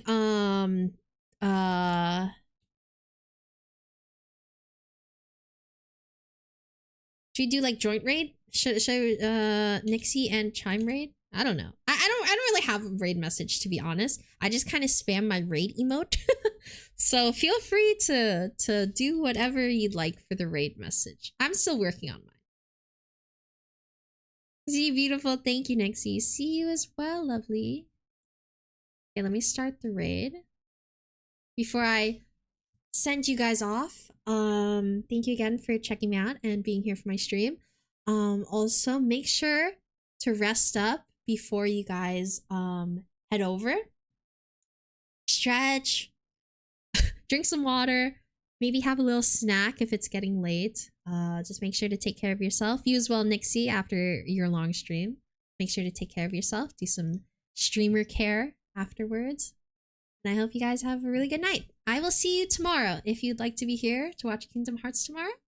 For now, we'll be raiding Nelly Starlight. Enjoy. Time paid raid. Okay, I will copy that. Yes, it'll be my first time playing Kingdom Hearts. I played it a little bit. Like, I did maybe like an hour or two in a different stream, but I'm going to be streaming some more of it. So if you'd like to see my first time thoughts, enjoy. Yeah, you already did the Discord. Join my Discord if you like. There are all my socials. If you would like to follow me anywhere, I'm everywhere. All socials at Chimamoo. But I will see you. Goodbye. Enjoy the rest of your night. Goodbye.